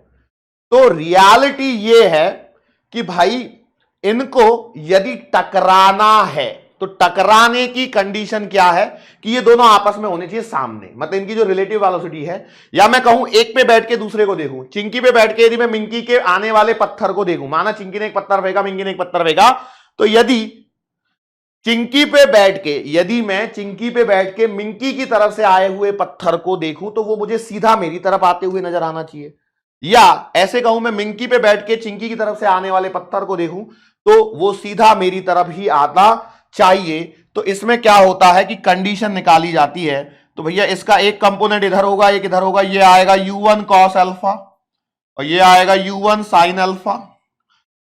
हो सकता है कि मैंने जब नोट्स में लिया हो तो यहां अल्फा वहां बीटा हो, यहां U1 वहां U2 हो, या यहां अल्फा यहां बीटा यहां U1 वहां U2, उससे कोई फर्क नहीं पड़ता है, कॉन्सेप्ट आपको समझ में आना चाहिए बस। ठीक है, ये ऐसे हो गया। तो ये वाला U2 साइन बीटा और ये आएगा U2 कॉस बीटा। यदि आप चाहते हो कि टक्कर हो तो वर्टिकल डायरेक्शन में रिलेटिव वेलोसिटी क्या होनी चाहिए? जीरो होनी चाहिए, मतलब ऊपर तो वो जानी नहीं चाहिए, सीधे सीधे आनी चाहिए। लेकिन हम तो ऊपर ही छोड़ रहे हैं, लेकिन इफेक्टिव रिजल्टेंट मोशन जो है, इफेक्टिव रिजल्टेंट रिलेटिव वेलोसिटी जो है वो हॉरिजॉन्टल डायरेक्शन में होनी चाहिए। मतलब आप कहेंगे U1 साइन अल्फा प्लस का U2 sine beta should be equal to 0, या मैं कहूं U1 साइन अल्फा बराबर U2 साइन बीटा। तो यहां से आपको एक कंडीशन मिलती है। किसकी कंडीशन है ये कंडीशन है टक्कर। हम यहां पर कोलिजन की बात नहीं कर रहे हैं, कोलिजन में वो कॉन्सेप्ट अलग लगेंगे, मोमेंटम कंजर्वेशन वाला। यहां पर क्या है, आमने सामने फेंका है, टक्कर करानी, तो ये कंडीशन आपको फुलफिल करनी पड़ेगी। और इसके अलावा क्या है, कितनी देर बाद टकराएंगे, तो टाइम का कॉन्सेप्ट आपको मालूम है, D upon V B R. तो भैया टाइम आएगा, डिस्टेंस तो डी है, upon V B R, sorry क्या लिख रहा हूं मैं, V B R, V relative. तो वी रिलेटिव क्या आएगा, हॉरिजॉन्टल डायरेक्शन में आप लिखोगे तो यह आएगा U1 cos alpha minus minus plus, ध्यान से सुनना भैया, माइनस माइनस प्लस। मैं एक बार U2 कॉस बीटा को चेक कर लूं, हाँ U2 और बीटा लिया, ठीक है। तो ये यहां पर इसके लिए एक सवाल बन सकता है, ठीक है, यस और नो। हालांकि इसके अलावा वो शॉर्टेस्ट टाइम वगैरह का भी कॉन्सेप्ट रहता है, बट मैं आपसे बोलूंगा यदि आप क्रैश कोर्स में पढ़ रहे हैं तो उतना ज्यादा डिटेल में जाने की जरूरत नहीं है। लेकिन जिन बच्चों ने पहले से साल भर में पढ़ के रखा है उनको कॉन्सेप्चुअली मालूम होना चाहिए कि हम क्या करते हैं, एक पे बैठ के दूसरे को देखो और उस पर परपेंडिकुलर डाल दो, that will be the shortest distance. ठीक है, यदि पॉसिबल हुआ तो मैं नोट्स में डाल दूंगा, नहीं तो कोई दिक्कत नहीं, उतना हमें बहुत ज्यादा डीप में नहीं करना, क्योंकि उतना सब पूछते ही नहीं है कभी बेटा। मैं जितना पढ़ा रहा हूं वो भी काफी एडवांस है, ठीक है, श्योर। ओके, सो यहां पर आपका इस प्रकार से हमने सारे टॉपिक्स यहां पर कवर किए हैं और यहां पर आपका motion in a plane chapter यहां पर समाप्त होता है। इसके बाद में हमारा लॉज ऑफ मोशन वाला चैप्टर आता है, तो लॉज ऑफ मोशन को बड़े ही ध्यान से करना है। उसको हम दो पार्ट्स में करेंगे, एक विदाउट फ्रिक्शन और एक विद फ्रिक्शन। एक में बिना फ्रिक्शन की चीजों को पढ़ लेंगे, उसके बाद उन्हीं चीजों को विद फ्रिक्शन पढ़ रहे होंगे। तो लॉज ऑफ मोशन में मुझे 2 लेक्चर्स की आवश्यकता रहेगी, तो उन दोनों लेक्चर्स को मैं लूंगा। आगे आने वाले लेक्चर्स में आपको वो सारी चीजें देखने को मिलने वाली हैं, ठीक है।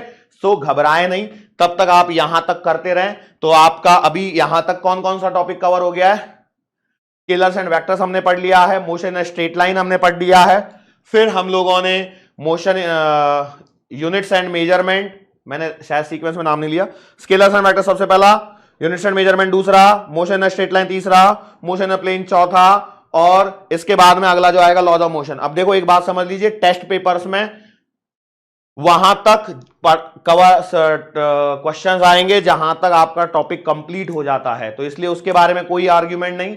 जितना सिलेबस कंप्लीट होते जाएगा उतना ही टेस्ट में आता जाएगा, ऑनलाइन टेस्ट में, ठीक है, ऑनलाइन टेस्ट में उतना ही आते जाएगा। जो भी डीपीएस आपको मिलती है उसको ध्यान से सॉल्व करें। हो सकता है 1-2 क्वेश्चन उसमें कम मिले, हो सकता है ना मिले, तो उससे आपको घबराना नहीं है। आपको लगातार बार बार सवालों की अच्छे से प्रैक्टिस करनी है, ठीक है, श्योर हैं आप लोग। Okay, so that's it for today. आज के लिए बेटा बस इतना ही, मुलाकात फिर से होगी अपनी आने वाले अगले लेक्चर के दरमियान। सो तब तक के लिए